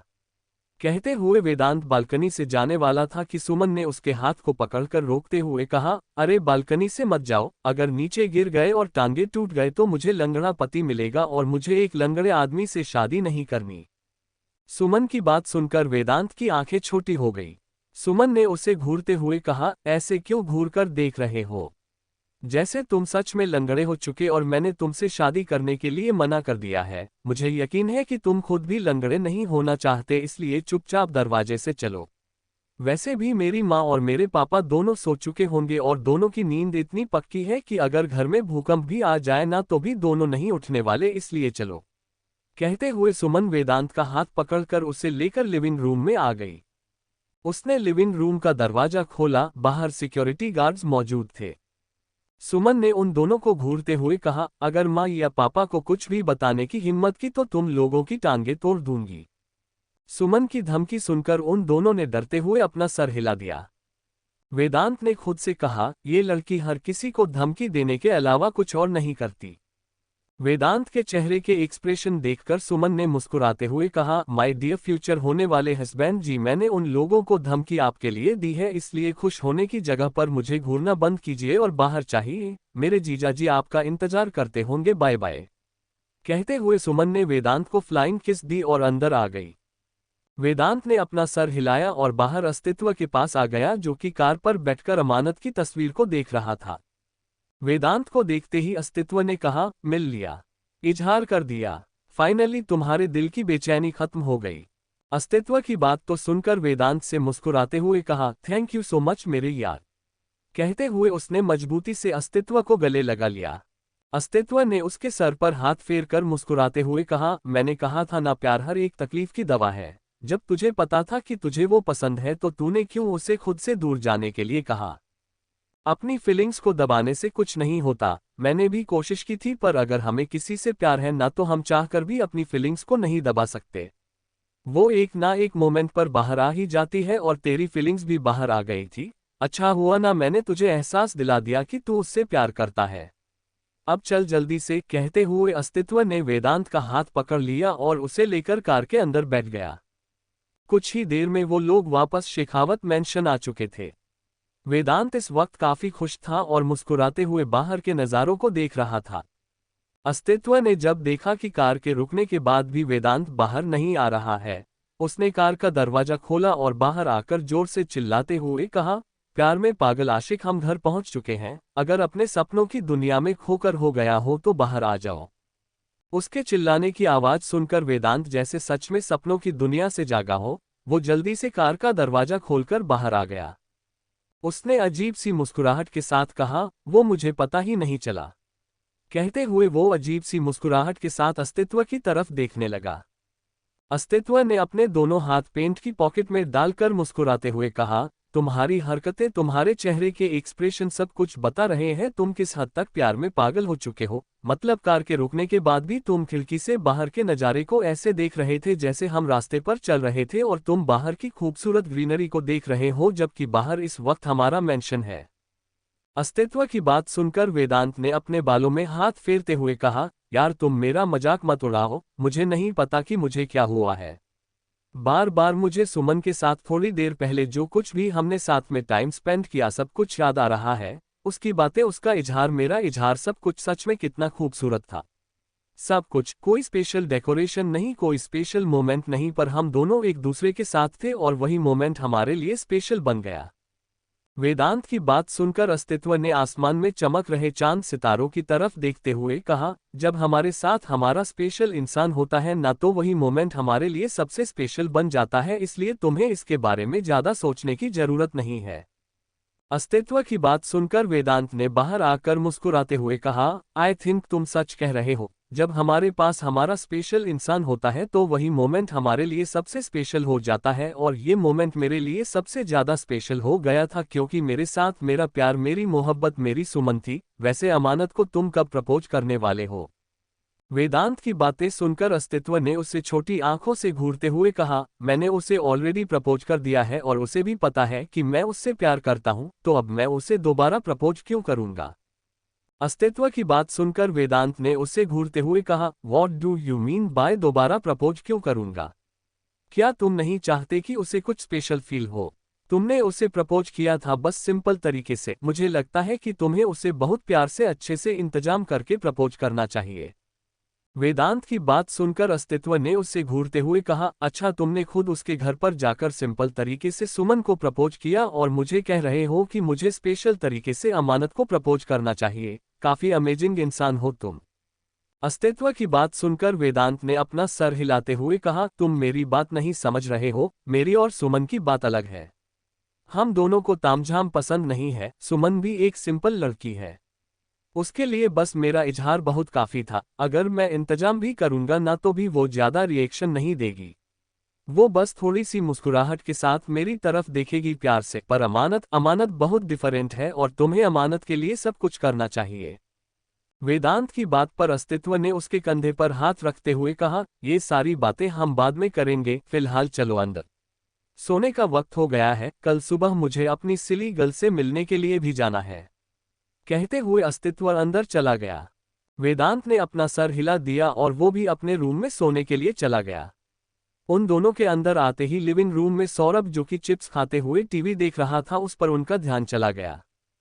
सौरभ ने जैसे ही उन दोनों की तरफ देखा वो अपनी जगह से उठकर खड़ा हो गया। उसने उन दोनों को घूरकर शक भरी आवाज में कहा, तुम लोगों को शर्म नहीं आती? आधी रात को जवान लड़के इस तरह से घर से बाहर जाते हैं। तुम लोगों ने सोचा है घर की इज्जत का क्या होगा? उसकी बात सुनकर उन दोनों की आंखें छोटी हो गई। अस्तित्व ने सौरभ को घूरते हुए कहा, घर की इज्जत? आपको बड़ी परवाह हो रही है घर की इज्जत की दादाजी? अस्तित्व की बात सुनकर वेदांत ने उसकी तरफ देखते हुए कहा, दादाजी नहीं नानाजी कहो। नानाजी फिलहाल ये नानाजी बना हुआ है। सौरभ ने उन दोनों को घूरते हुए कहा, खामोश। तुम दोनों को जरा सी भी शर्म नहीं आती? अगर कुछ ऊंच नीच हो जाती तो फिर क्या मुंह दिखाते हम लोगों को? क्या मुंह दिखाते हम दुनिया को? कहते हुए वो चिप्स खाने लगा। अस्तित्व ने उसके पास आकर उसके चिप्स के पैकेट को खींचते हुए कहा, हम दुनिया को मुंह दिखाने जाते ही क्यों? आखिर हम मुंह दिखाने के लायक बचे ही नहीं है। हमारे पास एक बूढ़ा आदमी है जो बच्चों की चीज चुरा कर खाता है। उसके होते हुए हम किसी को मुंह कैसे दिखा सकते हैं? अस्तित्व की बात सुनकर सौरभ ने उसके हाथ से चिप्स का पैकेट लेने की कोशिश करते हुए कहा, चोर कहीं के वापस दो। अस्तित्व ने उसे पीछे छुपाते हुए कहा, तुमने ये मुझे खुद दिया है और अब मैं इसे तुम्हें वापस नहीं दे रहा हूं। वैसे भी तुमने तो अभी कहा ना बच्चों, तो बच्चों के हाथ से चिप्स नहीं चुराते दादाजी। सौरभ ने मासूमियत से कहा, मैं तो मजाक कर रहा था, मेरी चिप्स को वापस दो यार। मैं कार्टून देख रहा था। तुम दोनों आधी रात को कहाँ चले गए थे? हालांकि मैं जानता हूं कि तुम दोनों कहाँ गए थे, फिर भी बता दो। अब मैं सिंगल इंसान तुम दोनों की बातें सुनकर ही खुश हो जाया करूंगा। तुम दोनों अपनी अपनी वालियों से मिलने के लिए गए थे ना? मैं कब जाऊंगा अपनी वाली से मिलने के लिए? मुझे कोई ढूंढ कर दो ना, खूबसूरत सी कन्याकुमारी जो मुझे देखकर शर्माए। ऐसी कोई लड़की ढूंढ कर दो ना, जैसे तुम दोनों अपनी अपनी वाली से मिलने के लिए जाते हो, उसके बाद मैं भी अपनी अपनी वालियों से मिलने के लिए जाऊंगा। उसकी बातें सुनकर वेदांत ने कहा, अपनी अपनी वालियों से क्या मतलब है? कितनी लड़कियां चाहिए तुम्हें? वेदांत की बात सुनकर सौरभ ने शर्माते हुए कहा, एटलीस्ट 3 तो चाहिए ना, एक घरवाली, एक बाहर वाली और एक सिर्फ मेरी वाली। सौरभ की बात सुनकर अस्तित्व और वेदांत हुए उसके सर पर मारते हुए कहा, तुम एक नंबर के बेशर्म हो। सौरभ ने मासूम सा चेहरा बनाते हुए कहा, शर्म करके कौन से झंडे गाड़ लिए हैं मैंने? इसलिए मैं बेशर्म बन के ही खुश हूं। वैसे भी बेशर्म बनने में बहुत ज्यादा स्कोप है। दुनिया कुछ कहती नहीं, ये कह देगी कि बस बेशर्म है और सामने चली जाएगी। अगर मैं बेशर्म बनकर नहीं रहूंगा तो दुनिया वाले मेरे पीठ पीछे बातें बनाएंगे और मैं रोता रहूंगा, लोग मेरे बारे में क्या कह रहे हैं, मेरे बारे में क्या कह रहे हैं। इसलिए बेशर्म बनने में बहुत ज्यादा स्कोप है। न तुम दोनों भी बेशर्म बन जाओ। अपनी अपनी वलियों के सामने तुम दोनों को फिर कोई टक्कर नहीं दे पाएगा। पर वैसे जिस तरह की हरकत है तुम दोनों की, मुझे लगता है कि अपनी अपनी वालियों के सामने तुम दोनों सच में बेशर्म हो। तुम्हारा तो नहीं पता पर ये वाला तो सच में बेशर्म है। कहते हुए सौरभ अस्तित्व की तरफ देखने लगा। अस्तित्व ने उसके पास आकर उसके बालों को पकड़कर जोर से खींचते हुए कहा, तुम्हें बड़ा पता है। क्या तुम रूम में आकर ताकाझाकी करते हो या फिर जब भी मैं अपनी सिली गर्ल के साथ रोमांस करता हूं तब जाकर तुम खिड़की से या फिर यहां वहां से जाकर देखते हो? अस्तित्व की बात सुनकर सौरभ ने मासूमियत से कहा, बस एक बार देखा था खिड़की से, तुम दोनों जब एक दूसरे को किस कर रहे थे। सच में ऐसा लग रहा था जैसे मैं कोई हॉलीवुड की मूवी देख रहा हूं। उसके बाद मैंने सच में एक बार भी छुपकर नहीं देखा। सौरभ की बात सुनकर वेदांत की आंखें हैरानी से बड़ी हो गई। वही अस्तित्व की पकड़ उसके बालों पर मजबूत हो गई। सौरभ की बात सुनकर अस्तित्व ने उसके बालों को पकड़कर खींचते हुए कहा, तुम्हारे जैसा नालायक इंसान मैंने अपनी पूरी लाइफ में नहीं देखा। सौरभ ने मासूमियत से कहा, छोड़ो मेरे बाल छोड़ो। तुम दोनों ने तो अपने अपने लिए लड़की ढूंढ ली, पर मेरा क्या? मैं तो कुंवारा मर जाऊंगा। मुझे कुंवारा नहीं मरना। मुझे शादी करनी है, बच्चे पैदा करने हैं। तुम दोनों को नहीं करने तो मत करो, पर छोड़ो मेरे बाल छोड़ो। उसके चिल्लाने की वजह से अस्तित्व ने उसके बालों को छोड़ दिया, क्योंकि इस वक्त रात का वक्त हो चुका था और अगर वो इस तरह से चिल्लाता रहता तो जरूर घर के सभी लोग उठ जाते। वेदांत ने सौरभ को घूरते हुए कहा, चुपचाप जाकर सो जाओ भटकती आत्मा, और तुम भी सो जाओ अस्तित्व, मैं जा रहा हूं सोने के लिए। कहते हुए वेदांत मुस्कुराता हुए वहां से चला गया। उसके जाते ही सौरभ ने अपने दिल पर हाथ रखते हुए कहा, एक आशिक को तो तुमने उसके लिए लड़की ढूंढने में मदद कर दी, और मेरा क्या?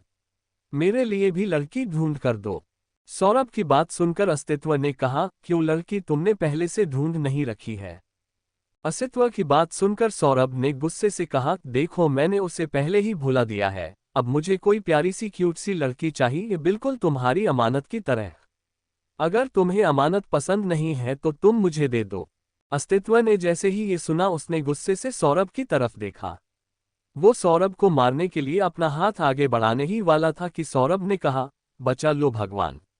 कहते हुए वो भागता हुआ वहां से सीढ़ियों की तरफ चला गया। अस्तित्व ने दांत पीसते हुए कहा, ब्लडी बास्टर्ड, कल मिल तू मुझे। तेरे दांत ना तोड़ दिए तो मेरा नाम भी अस्तित्व शेखावत नहीं। मेरी अमानत को अपनी बनाएगा। कहते हुए अस्तित्व गुस्से से वहां से ऊपर चला गया। अपने रूम में आकर अस्तित्व बेड पर आकर लेट गया। उसने बेड पर आकर गहरी मुस्कुराहट के साथ कहा, सब कुछ सॉर्ट आउट हो जाएगा बहुत जल्द ही। सब कुछ, हमारी लाइफ से सारी प्रॉब्लम्स हट जाएगी। पर सबसे पहले मुझे हमारी लाइफ की सबसे बड़ी प्रॉब्लम को हटाना होगा।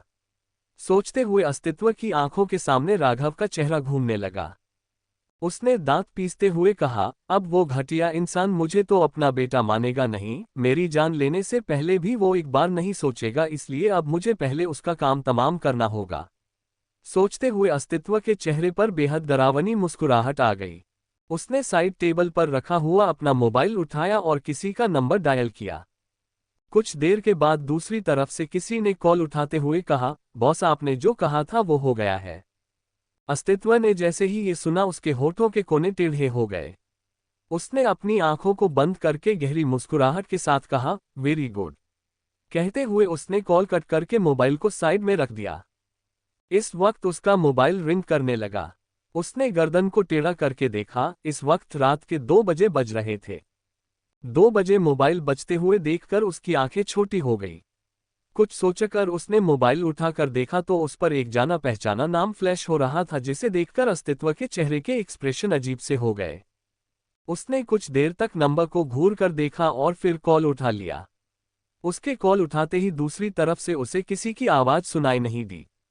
जब काफी देर तक किसी ने कुछ नहीं कहा तो अस्तित्व ने गहरी आवाज में कहा, व्हाट हैपन्ड डियर मासी जी? आप कुछ बोल क्यों नहीं रही है? अस्तित्व ने जैसे ही ये कहा दूसरी तरफ से अधीरा शेखावत ने नफरत भरी आवाज में कहा, अस्तित्व, तुमने सब कुछ बर्बाद कर दिया, सब कुछ। तुम्हें मैं जिंदा नहीं छोड़ूंगी। तुम्हें क्या लगता है कि मुझे बर्बाद करके तुम सुकून से रह पाओगे? तो ये तुम्हारी बहुत बड़ी गलतफहमी है। मैं तुम्हें पूरी तरह से बर्बाद कर दूंगी। तुम्हारी खुशियों को पूरी तरह से तुमसे दूर कर दूंगी। तुम्हारे नाना जी को भी तुमसे दूर कर दूंगी। तुम्हारे पास परिवार का इकलौता सहारा बचा है ना, वो तुमसे मैं सब कुछ छीन लूंगी। अधीरा शेखावत की बात सुनकर अस्तित्व ने मुस्कुराते हुए कहा, औकात में रहकर बात करो अधीरा शेखावत। तुम्हारी इतनी औकात नहीं है कि तुम अस्तित्व शेखावत को धमकी दे सको, और रही बात मेरे नाना जी की, उन्हें आंख उठाकर देखने से पहले भी 1000 बार सोचना। तुम्हारी आंखें निकालने से पहले भी मुझे कोई फर्क नहीं पड़ेगा। तुम सोच भी नहीं सकती कि मैं तुमसे कितनी नफरत करता हूं। रस्सी जल गई पर बल नहीं गया, इतना सब कुछ हुआ तुम्हारे साथ पर अभी भी एटीट्यूड वैसा का वैसा ही है। कोई बात नहीं, तुम्हारे एटीट्यूड को कैसे तोड़ना है ये मैं अच्छे से जानता हूँ, बस कुछ और वक्त का इंतजार कर लो, उसके बाद सड़क पर बैठकर भीख मांगने की नौबत ना आए तुम पर। तो मेरा नाम भी अस्तित्व शेखावत नहीं। अस्तित्व की बात सुनकर दूसरी तरफ से अधीरा शेखावत ने हंसते हुए कहा, तुम्हें क्या लगता है कि इस बार तुम सच में मुझे हरा पाओगे? तुम ऑलरेडी सब कुछ बर्बाद कर चुके हो शेखावत, अंपायर तुम्हारे पास है। तुमने सब कुछ छीन लिया है मुझसे, फिर भी मैं तुम्हारे सामने इतने कॉन्फिडेंस के साथ बात कर रही हूँ। इसके पीछे कोई ना कोई तो वजह होगी ना डिया भांजे। अब ये वजह क्या है ये तुम पता लगाना, फिलहाल मुझे कुछ नहीं बताना। कहते हुए अधीरा कॉल कट कर दिया। उसके कॉल कट करते ही अस्तित्व की आंखें छोटी हो गई। उसने अपनी आंखों को बंद करके खुद से कहा, तुम्हारे दिमाग में क्या चल रहा है और क्या नहीं ये तो मैं पता लगा कर ही रहूंगा। तुम्हें क्या लगता है कि मैं तुमसे डरने वाला हूं अधीरा शेखावत? मुझे अच्छे से पता है कि तुम्हें कैसे सबक सिखाना है और कैसे नहीं।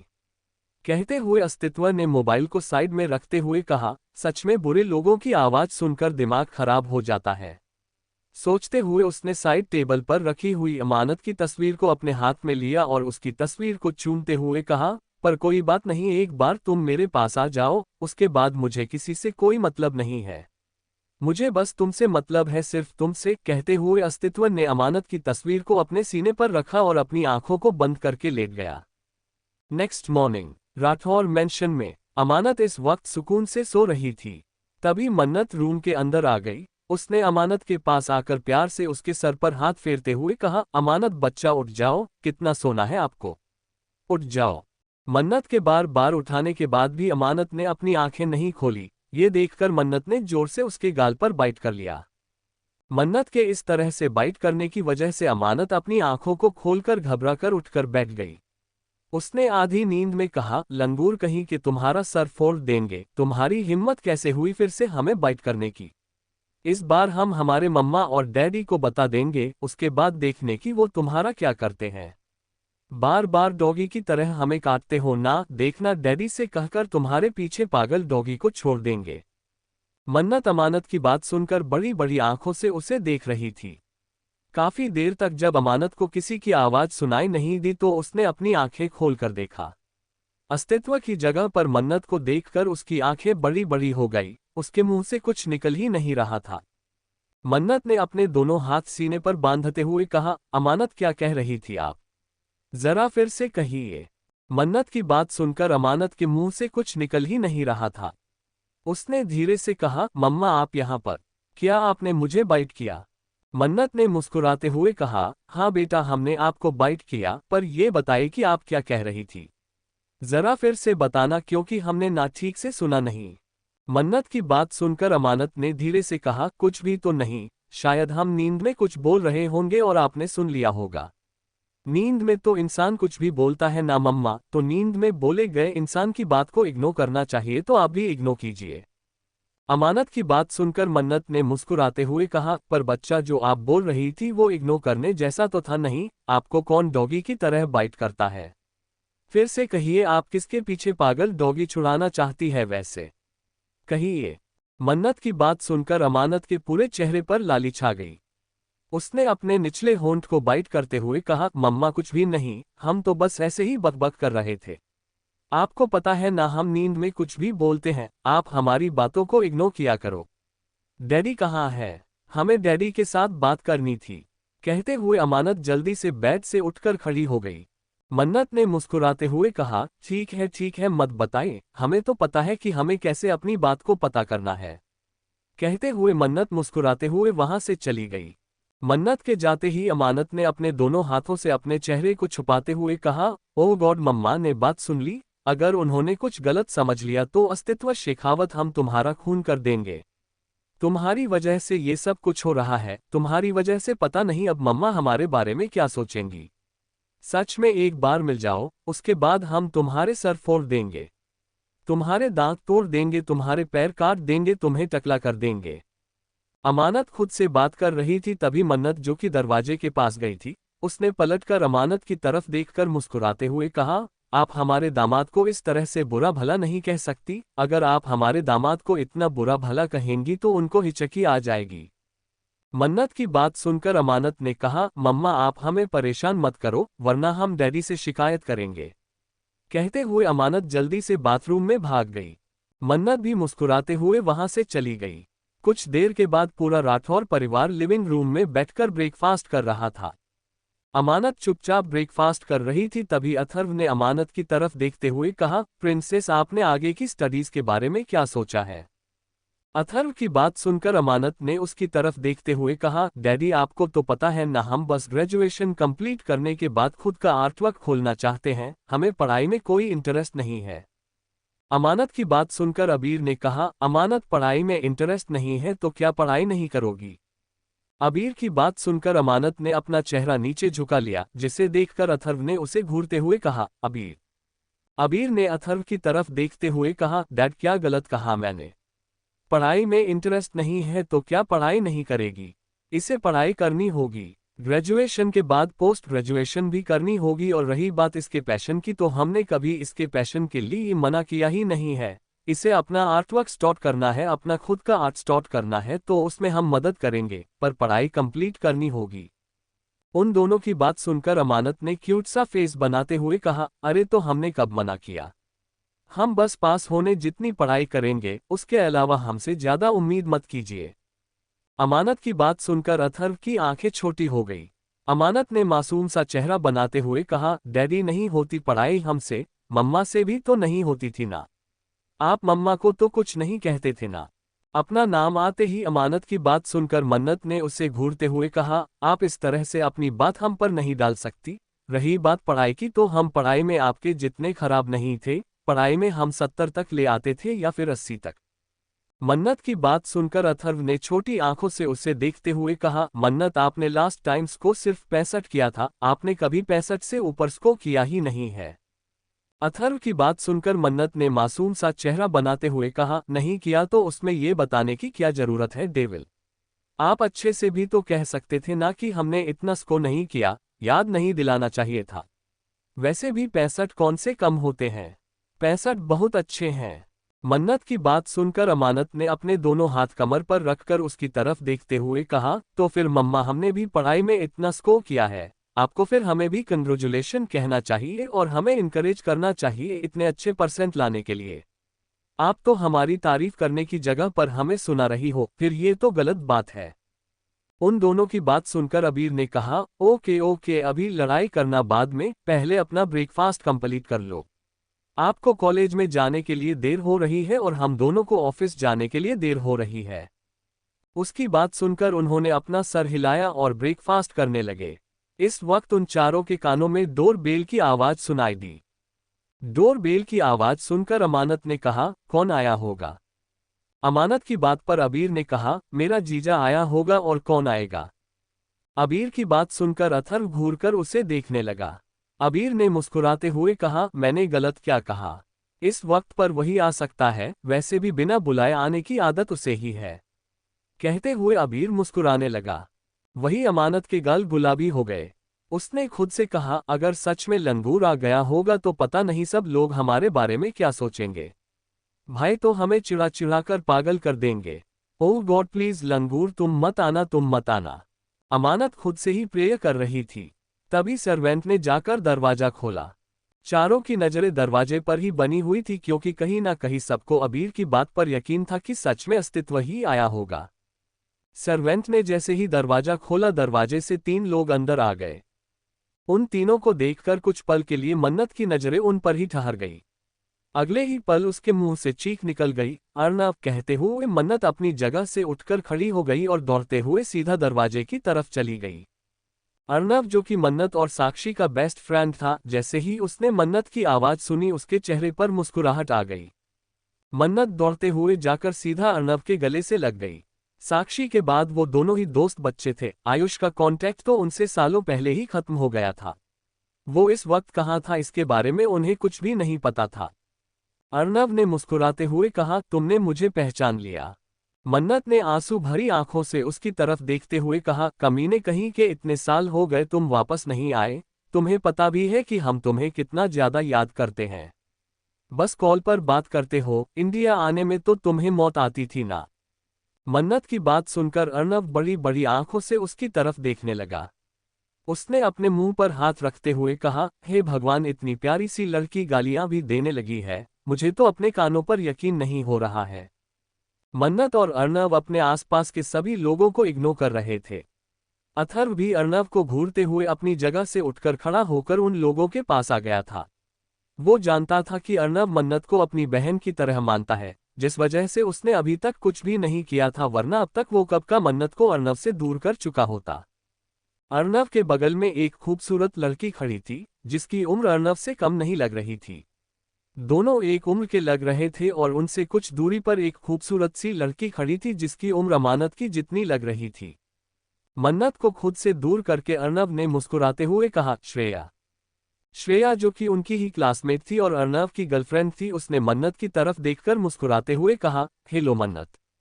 मन्नत ने आगे बढ़कर श्रेया को गले लगाते हुए कहा, तुम कैसी हो? इस लंगूर ने तुम्हें परेशान तो नहीं किया ना? ये लंगूर तुम्हें खुश तो रखता है ना? वरना जितना नालायक ये लंगूर है, मुझे नहीं लगता कि ये तुम्हें खुश रखता होगा। मेरी बात मानो, अगर इसने तुम्हें परेशान किया ना तो 2-3 इसके गाल पर लगा दिया करो। वैसे भी इंसानों को सबक सिखाना ही चाहिए, वरना ये सर पर चढ़ जाते हैं। मन्नत की बात सुनकर श्रेया हंसने लगी। वही अर्नव की आंखें बड़ी बड़ी हो गई। उसने अपने दिल पर हाथ रखते हुए कहा, कितनी जालिम हो तुम। मतलब तुम्हारा दोस्त घर आया है और तुम अपने दोस्त की बीवी को उसके खिलाफ भड़का रही हो। सच में अच्छाई का जमाना ही नहीं रहा, कितने बुरे बुरे लोग हैं दुनिया में। उन दोनों की बात सुनकर जो लड़की उनके बगल में खड़ी थी उसने धीरे से कहा, डैडी, क्या आप मुझे भूल गए? उस लड़की की बात सुनकर अर्नव ने कहा, सॉरी सॉरी माय प्रिंसेस। कहते हुए उसने मुस्कुराते हुए कहा, ये देखो मेरी बेटी नितारा। अर्नव की बात सुनकर मन्नत ने उस प्यारी सी लड़की की तरफ देखा। वो दिखने में काफी क्यूट थी और उसने इस वक्त एक शॉर्ट पैंट और व्हाइट शर्ट डाली हुई थी। मन्नत ने आगे बढ़कर उसे गले लगाकर उसके माथे को चूमते हुए कहा, आप कितनी ज्यादा प्यारी हो। कहते हुए मन्नत मुस्कुराने लगी। अमानत भी अब तक अपनी जगह से उठकर वहां पर आ गई थी। उसने अर्नव की तरफ देखते हुए कहा, मम्मा, ये तो आपके फ्रेंड है ना, जिनकी फोटो आपकी एल्बम में थी, साक्षी माँ के साथ और आपके साथ। अमानत की बात सुनकर मन्नत ने मुस्कुराते हुए अपना सर हिलाया। अर्नव मन्नत की तरफ देखा और फिर कहा, ये अमानत है ना? कहते हुए उसकी आंखों में हल्की नमी नजर आने लगी। अमानत के चेहरे में उसे साक्षी का चेहरा नजर आ रहा था। कॉलेज टाइम में और स्कूल टाइम में अर्नव और साक्षी की कभी नहीं बनी थी। दोनों हमेशा एक दूसरे के साथ टॉम एंड जेरी की तरह लड़ते रहते थे, पर दोनों के बीच की बॉन्डिंग भी सबसे ज्यादा स्ट्रांग थी। अर्नव ने आगे बढ़कर अमानत के चेहरे को अपने हाथ में भरते हुए कहा, आप बहुत ब्यूटीफुल हो, बिल्कुल अपनी मम्मा की तरह। कहते हुए उसकी आंख से एक आंसू की बूंद उसके गाल पर आ गई। अमानत ने प्यार से कहा, व्हाट हैपन अंकल, आपको रो क्यों रहे हो? माना कि मैं अपनी माँ की तरह ब्यूटीफुल हूं, पर इसमें आपको जलने की जरूरत नहीं है। आप तो लड़के हो ना। लड़कों को लड़कियों से नहीं जलना चाहिए। अमानत की बात सुनकर अर्नव हंसने लगा। उसने मुस्कुराते हुए कहा, बिल्कुल साक्षी की तरह हो तुम। कहते हुए अचानक से वो चुप हो गया। उसके चेहरे पर परेशानी नजर आने लगी। तभी मन्नत ने मुस्कुराते हुए कहा, उसे सब कुछ पता है, इसलिए तुम्हें इस तरह से परेशान होने की जरूरत नहीं है। मन्नत की बात सुनकर अर्नव की आंखें हैरानी से बड़ी हो गई, पर कुछ सोचकर उसने मुस्कुराते हुए कहा, ये तो अच्छी बात है। वैसे आप पहले से बहुत ज्यादा खूबसूरत हो गई है माय ब्यूटीफुल।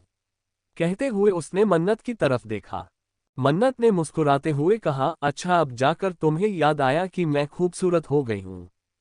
उन लोगों की बात चल ही रही थी कि तभी अथर्व ने अर्नव के पास आकर उसके कंधे को जोर से दबाते हुए कहा, सबसे मिल रहे हो क्या? मैं तुम्हें नजर नहीं आ रहा हूं मिस्टर अर्नव?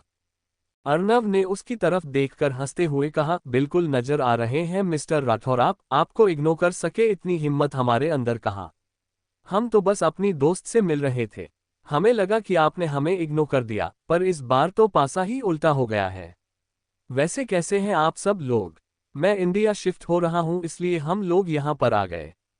अर्नव की बात सुनकर मन्नत ने उससे घूरते हुए कहा, देखो, अगर तुम झूठ बोल रहे हो ना, मैं सच कह रही हूँ, मैं तुम्हें चप्पल से मारूंगी क्योंकि पिछली बार भी तुमने कहा था कि तुम इंडिया शिफ्ट होने वाले हो, पर तुम्हें इंडिया शिफ्ट होते होते 15 साल लग गए और अब फिर से बोल रहे हो कि तुम इंडिया शिफ्ट होने वाले हो। इस बार अगर ये मजाक हुआ तो सच में मैं तुम्हारा खून कर दूंगी। मन्नत की बात सुनकर श्रेया ने हंसते हुए कहा, नहीं सच में हम इंडिया शिफ्ट होने वाले हैं। इनफैक्ट हमने अपना सामान घर पर शिफ्ट भी कर दिया है। हमारे साथ मॉम डैड भी बहुत ज्यादा खुश हैं, आखिर इतने सालों के बाद हम वापस इंडिया जो आए हैं। हमने शिफ्ट होने के बाद सबसे पहले यही आने का डिसीजन लिया था और यहीं पर आ गए। मन्नत ने खुशी से कहा, थैंक गॉड। एट लिस्ट मेरा एक दोस्त तो मेरे साथ है, वरना मुझे तो लगा था कि मेरे सारे दोस्त मुझसे दूर चले गए हैं। मन्नत की बात सुनकर अर्नव ने मुस्कुराते हुए कहा, अच्छा अभी हम चलते हैं, नितारा के एडमिशन के लिए जाना है। अर्नव की बात सुनकर मन्नत ने मुस्कुराते हुए कहा, जहां तक मुझे याद है नितारा अमानत से 3-4 महीने छोटी है, तो वो भी उसी की क्लास में होगी। वैसे कहाँ करवाने वाले हो एडमिशन? अर्नव ने मुस्कुराते हुए कहा, एक साल कॉलेज बा फर्स्ट ईयर। अमानत ने जैसे ही ये सुना उसने कहा, मैं भी उसी कॉलेज में हूँ और इसी स्ट्रीम में हूँ, मतलब तुम मेरी क्लासमेट बनोगी। कहते हुए अमानत मुस्कुराने लगी। अमानत की बात सुनकर नितारा ने कहा, oh God thank you so much, at least मुझे एक फ्रेंड पहले ही मिल गया। मैं तो बहुत ज्यादा डरी हुई थी कि इंडिया के लोग कैसे होंगे, बिकॉज मेरे सारे फ्रेंड तो अस में रह गए हैं। अच्छा हुआ अब तुम मेरी फ्रेंड बन गई। मन्नत ने मुस्कुराते हुए कहा, अमानत तुम्हें नितारा का ध्यान रखना है। मन्नत की बात सुनकर अमानत ने कहा, मॉम ये भी बताने की बात है। मैं अच्छे से ध्यान रखूंगी, पक्का वाला प्रॉमिस। अब चलो कॉलेज के लिए देर हो रही है। तुम्हें एडमिशन करना है पर मुझे क्लासेस अटेंड करनी है, मैं जा रही हूँ, हम कल से मिलेंगे, बाय बाय। कहते हुए अमानत वहां से अपना बैग उठाकर चली गई। उसके बाद बाकी सब लोग भी अपने काम के लिए निकल गए और नितारा, अर्नव और श्रेया भी कॉलेज एडमिशन के लिए निकल गए क्योंकि आज उन्हें एडमिशन करना था और कल से नितारा अपनी क्लासेस रेगुलर स्टार्ट करने वाली थी। वैसे भी कॉलेज स्टार्ट हुए 2 महीने से ज्यादा का वक्त हो चुका था, इसलिए वो और क्लासेस मिस नहीं कर सकती थी। हालांकि उसने असमें क्लासेस अटेंड की थी, पर यहाँ की क्लासेस और वहाँ की क्लासेस में जमीन आसमान का फर्क होता था, इसलिए उसे अब यहाँ की क्लासेस जितनी जल्दी हो सके अटेंड करना स्टार्ट करना था। अमानत जब कॉलेज पहुंची तो उसे एंट्रेंस पर ही कियान और सुमन मिल गए। सुमन इस वक्त खुशी से झूम रही थी और बार बार कियान के बालों को खींच रही थी, कभी उसके हाथों को मार रही थी। उन दोनों को देखकर अमानत ने उनके पास आकर मुस्कुराते हुए कहा, क्या हुआ? बहुत खुश लग रहे हो दोनों। अमानत के सवाल को सुनकर कियान ने कहा, मैं नहीं, ये चुड़ैल खुश है और खुशी की वजह से पता नहीं मुझे क्यों टॉर्चर कर रही है। ऐसा लग रहा है जैसे इसकी लॉटरी लग गई है। पूछो, इतनी देर से पूछ रहा हूं पर यह खुशी से बोल रही है कि जब तुम आ जाओगी तब एक साथ हम दोनों को बताएगी। अब तुम आ चुकी हो तो फाइनली ये चुड़ैल बता देगी कि ये इतनी ज्यादा खुश क्यों है। आज कियान के मुंह से चुड़ैल सुनकर भी सुमन ने गुस्सा नहीं किया, बल्कि उसने खुशी से कहा, एक्चुअली मुझे बताना था कि मेरे वेदांत ने मेरा प्यार एक्सेप्ट कर लिया है। उसने एक्सेप्ट कर लिया कि वो भी मुझसे प्यार करता है। मतलब हम दोनों एक दूसरे से प्यार करते हैं, मतलब मेरा प्यार एक तरफ नहीं है, मतलब मेरा प्यार अधूरा नहीं रहेगा। मैं इस वक्त हद से ज्यादा खुश हूं, हद से ज्यादा। ऐसा लग रहा है जैसे मैं खुशी से पागल हो जाऊंगी। ऐसा लग रहा है जैसे मैं झूम झूम कर सबको नाच नाच कर बताऊं कि मेरा प्यार एक्सेप्ट हो चुका है और अब मेरा प्यार मेरा होने वाला है। मुझे समझ नहीं आ रहा है कि मैं किस तरह से रिएक्ट करूं। मेरा नाचने का, गाने का, झूमने का दिल कर रहा है। मैं इस वक्त बहुत बहुत ज्यादा खुश हूं। मैं क्या करूं, मुझे कुछ समझ नहीं आ रहा है। तुम लोग बताओ कि मुझे क्या करना चाहिए। कहते हुए सुमन खुशी से झूमने लगी। उसकी बात सुनकर अमानत और कियान ने एक दूसरे की तरफ देखा और एक साथ उसे गले लगाते हुए कहा, I am so happy for you. उन दोनों की बात सुनकर सुमन ने खुशी से कहा, मैं कितनी ज्यादा खुश हूं। मुझे लगा था कि मेरी मोहब्बत अधूरी रह जाएगी, पर मेरी मोहब्बत पूरी होने वाली है।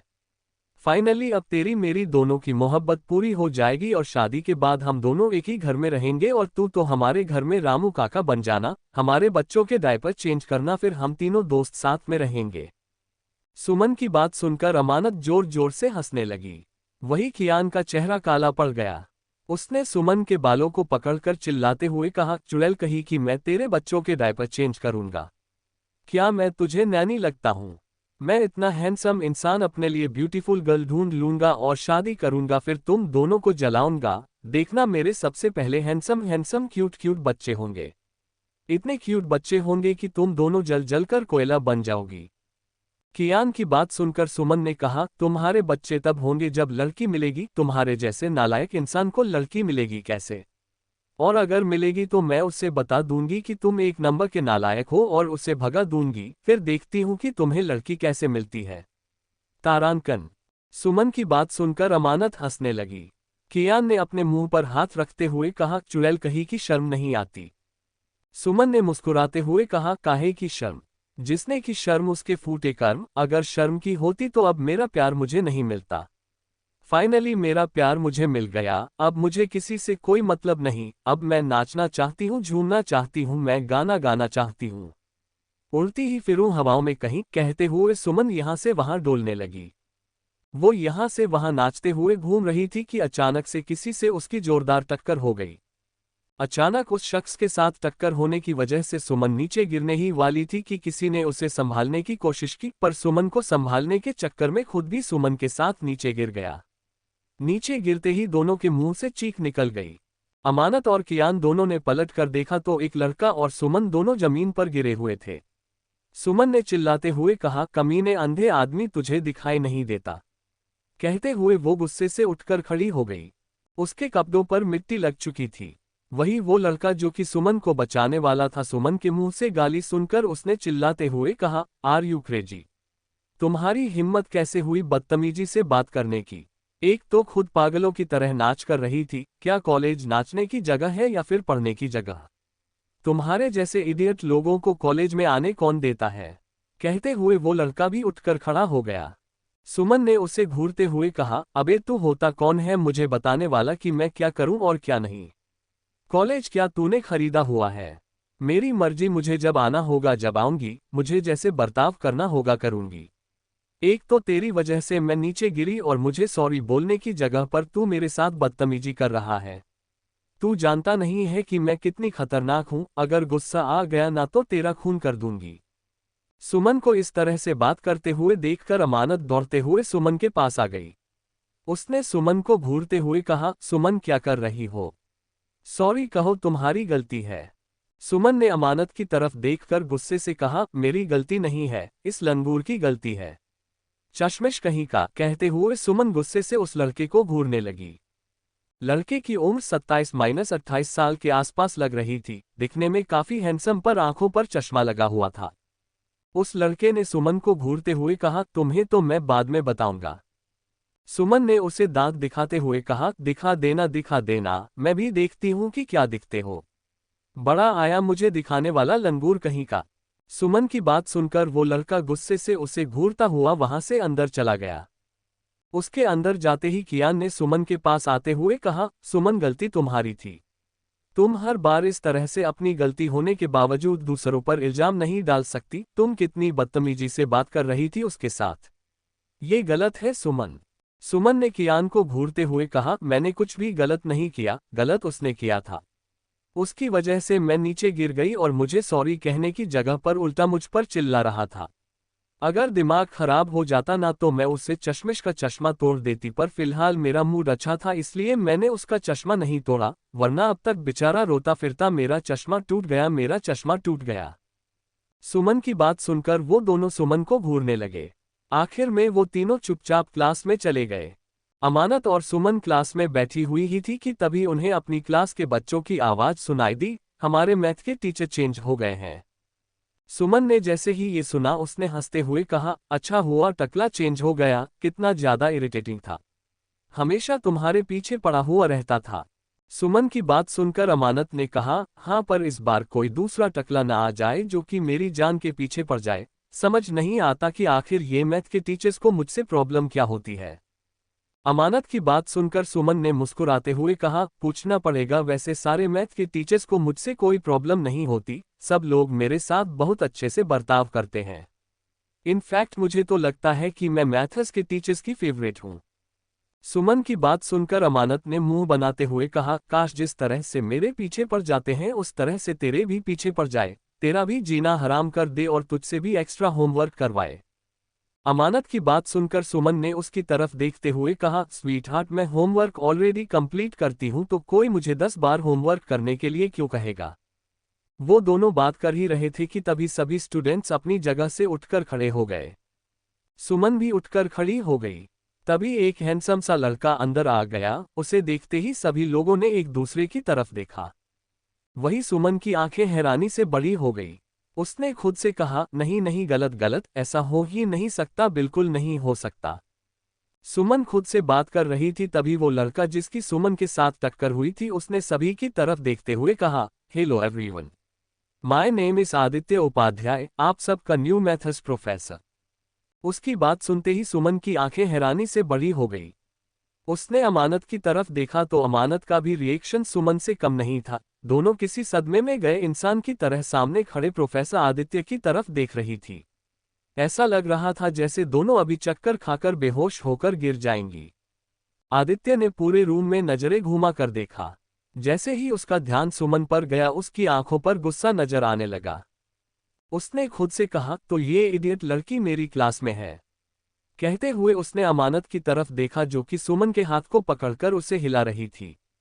उन दोनों को देखकर आदित्य ने गुस्से से उन्हें घूरते हुए कहा, क्या तुम दोनों खड़े खड़े सो गई हो। उन दोनों ने जैसे ही ये सुना वो जल्दी से अपनी जगह पर बैठ गई। आदित्य ने अपनी क्लास को स्टार्ट करने से पहले सभी को घूरते हुए कहा, सबसे पहले मैं ये बता दूं कि भले ही मैं उम्र में कम दिखता हूं पर इसका ये मतलब नहीं कि मैं तुम लोगों को तुम्हारी गलती की माफी दे दूंगा। मेरे पास आकर माफी मत मांगना, मैं हमेशा गलती की पनिशमेंट देता हूं। मुझे वक्त पर काम कंप्लीट करने वाले स्टूडेंट्स पसंद है। सरप्राइज टेस्ट कभी भी होते रहेंगे इसलिए हमेशा प्रिपेयर रहना। और हाँ, जिस किसी स्टूडेंट के 70% से कम परसेंट आएंगे मैथ में उसे अपने पेरेंट्स को बुलाना होगा और ये तो कहना ही मत कि हम छोटे बच्चे नहीं हैं। मेरे लिए पढ़ाई सबसे ज्यादा इंपॉर्टेंट है, चाहे फिर वो किसी भी उम्र में पढ़ना स्टार्ट कर दिया। उसकी वार्निंग को सुनकर सभी स्टूडेंट्स की हालत खराब हो चुकी थी। बेचारे डरते डरते बस पढ़ाई पर ध्यान दे रहे थे।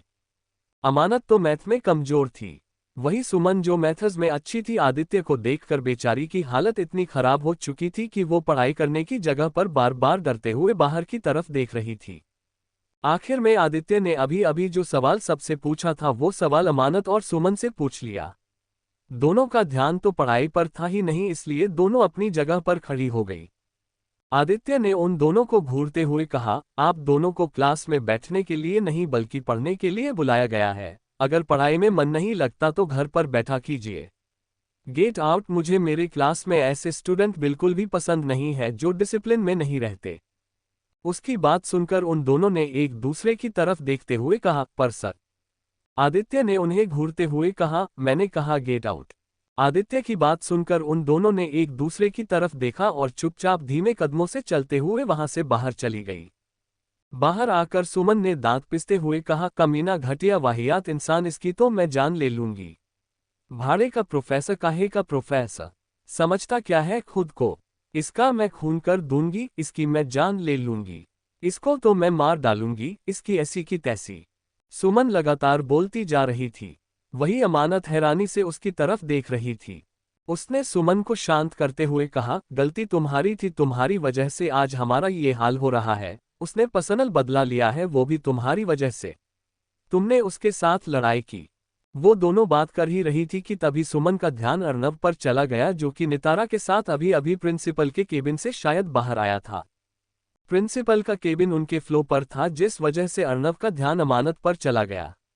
अमानत को इस तरह से क्लास के बाहर देखकर अर्नव अमानत की तरफ अपने कदम बढ़ाने लगा। नितारा और अर्नव को अपनी तरफ आते हुए देखकर अमानत ने खुद से कहा, नहीं नहीं, अगर घर पर सबको पता चल गया कि हमें इस तरह से क्लास से बाहर निकाला था तो भाई हमारा मजाक उड़ाएंगे। डैडी हमें बताएंगे कि हमें ऐसा नहीं करना चाहिए और मम्मा मम्मा तो हमें डांट डांट कर परेशान कर देंगी। ओह गॉड, क्यों किया आपने ऐसा। अर्नव ने अमानत के पास आते हुए कहा, अमानत बेटा, आप क्लास के वक्त पर बाहर क्या कर रही हो। अर्नव की बात सुनकर अमानत ने कहा, वो अंकल, वो हम नहीं। वो मतलब क्लास में टीचर नहीं, इसलिए हम अंदर। अमानत खुद से बात कर ही रही थी कि तभी नितारा ने अंदर से आ रही आवाज को सुनते हुए कहा, अंदर तो क्लास चल रही है, क्या आप दोनों को क्लास से निकाला गया है। कहते हुए वो उन दोनों की तरफ देखने लगी।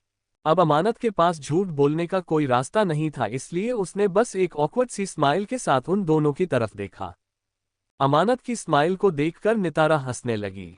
उसने हंसते हुए कहा, ओ माय गॉड, तो ऐसी बात है तो इसमें शर्माने की क्या जरूरत है। वैसे भी कॉलेज लाइफ में कभी ना कभी इस तरह की सिचुएशन का सामना करना ही पड़ता है। वैसे हमें अमेरिका में निकाला तो नहीं जाता क्लास से बाहर, पर पनिशमेंट जरूर दी जाती है। वैसे ये काफी ज्यादा फनी होगा ना, जब क्लास टीचर आपको क्लास से बाहर निकालते होंगे। मुझे भी ये सब कुछ एक्सपीरियंस करना है। नितारा की बात सुनकर अर्नव ने उसे घूरते हुए कहा, क्या तुम्हें ये सब कुछ एक्सपीरियंस करना है? क्या तुम चाहती हो कि तुम्हें भी क्लास से बाहर निकाल दिया जाए, वो भी कॉलेज के स्टार्टिंग में ही? तुम अपना इंप्रेशन खराब करना चाहती हो? अर्नव की बात सुनकर नितारा ने दांत दिखाते हुए कहा, मैं भूल गई थी डैडी की कॉलेज की स्टार्टिंग है, कुछ दिनों के बाद मैं स्टार्ट कर दूंगी। नितारा की बात सुनकर अर्नव ने अपना सिर हिलाकर अमानत की तरफ देखते हुए कहा, तुम्हें पता है तुम्हारी मम्मा भी इसी तरह से हरकतें करती थी और उसे तो हमेशा क्लास से बाहर निकाला जाता था, और उसकी वजह से मुझे और मन्नत को भी। हम तीनों क्लास के बाहर जब भी इस तरह से निकाल दिए जाते तो फिर पता है हम क्या करते थे? पानी पूरी खाने के लिए जाते थे। कहते हुए अर्नव हंसने लगा। अर्नव की बात सुनकर सुमन ने एक्साइटेड होते हुए कहा, तो चलो ना, हम भी चलते हैं, क्या आप हमें लेकर चलोगे? सुमन की बात सुनकर अमानत की आंखें बड़ी बड़ी हो गई। नितारा ने मुस्कुराते हुए कहा, चलो ना डैडी, मुझे भी खाना है। अमानत ने मासूम सा चेहरा बनाते हुए कहा, पर क्लास। सुमन ने कहा, अब चल यार, वो चश्मिश कब तक पढ़ाएगा? चश्मिश के जाने तक हम वापस आ जाएंगे। चलो चलो, वैसे भी आधे घंटे का वक्त है, कॉलेज के पास में ही बहुत टेस्टी टेस्टी पानी पूरी मिलती है, चलो। सुमन की बात सुनकर अमानत ने बस अपना सर हिला दिया। कुछ ही देर में वो लोग पानी पूरी खाने के लिए कॉलेज से निकल चुके थे। अमानत इस वक्त नितारा और सुमन के साथ बैठी हुई थी। कुछ देर के बाद वो लोग एक पानी पूरी के स्टॉल पर मौजूद थे। अर्नव उन्हें होटल में लेकर जाना चाहता था, पर उन तीनों ने ही स्टॉल पर खाने की जिद की थी। नितारा ने स्टॉल की तरफ देखते हुए कहा, मैंने कभी खाया नहीं, बट मैंने सुना था कि यहाँ पर बहुत टेस्टी पानी पूरी मिलती है, इसलिए मैं यहाँ पर पानी पूरी खाने के लिए आई। नितारा की बात सुनकर सुमन ने बड़ी सी मुस्कुराहट के साथ कहा, इतना टेस्टी कि तुम एक बार खाओगी तो ठेले वाले के साथ शादी कर लोगी। सुमन की बात सुनकर नितारा की आंखें बड़ी बड़ी हो गई। उसने सुमन की तरफ देखते हुए कहा, बिल्कुल भी नहीं, मुझे ठेले वाले से शादी करने का कोई शौक नहीं है। मैं तो एक हैंडसम से हंट के साथ शादी करूंगी, जिसके साथ मेरे क्यूट क्यूट से बच्चे हो जाए। कहते हुए नितारा हंसने लगी। नितारा ने उन तीनों की तरफ देखते हुए कहा, तुम तीनों बात करो, मैं अभी आता हूं। कहते हुए वो अपना मोबाइल निकालकर वहां से चला गया। उसके जाते ही नितारा ने अमानत की तरफ देखते हुए कहा, सुनो ना, तुम्हारा कोई बॉयफ्रेंड है? अमानत ने जैसे ही ये सुना, उसके मुंह से पानी पूरी का पानी बाहर आ गया और वो जोर जोर से खांसने लगी। उसने कुछ कहने की कोशिश की, तभी उसका ध्यान कुछ दूरी से अपनी तरफ आ रहे अस्तित्व पर चला गया। अस्तित्व को अपनी तरफ आते हुए देखकर अमानत ने खुद से कहा, नहीं, हम सपना देख रहे हैं, अचानक से ये यहाँ कहाँ से प्रकट हो गया? ऐसा हो ही नहीं सकता। मतलब बॉयफ्रेंड का नाम लिया और हमारा बॉयफ्रेंड हाजिर? क्या इसकी 200 साल उम्र है? अमानत खुद से बात ही कर रही थी कि तभी नितारा ने कहा, सुनो ना। Thank you for listening. मुझे उम्मीद है आपको यह स्टोरी पसंद आई होगी। अगर आपको पसंद आई है तो प्लीज़ लाइक और कमेंट करना ना भूलें, और मोर स्टोरीज के लिए सब्सक्राइब करें। मिलते हैं नेक्स्ट वीडियो में।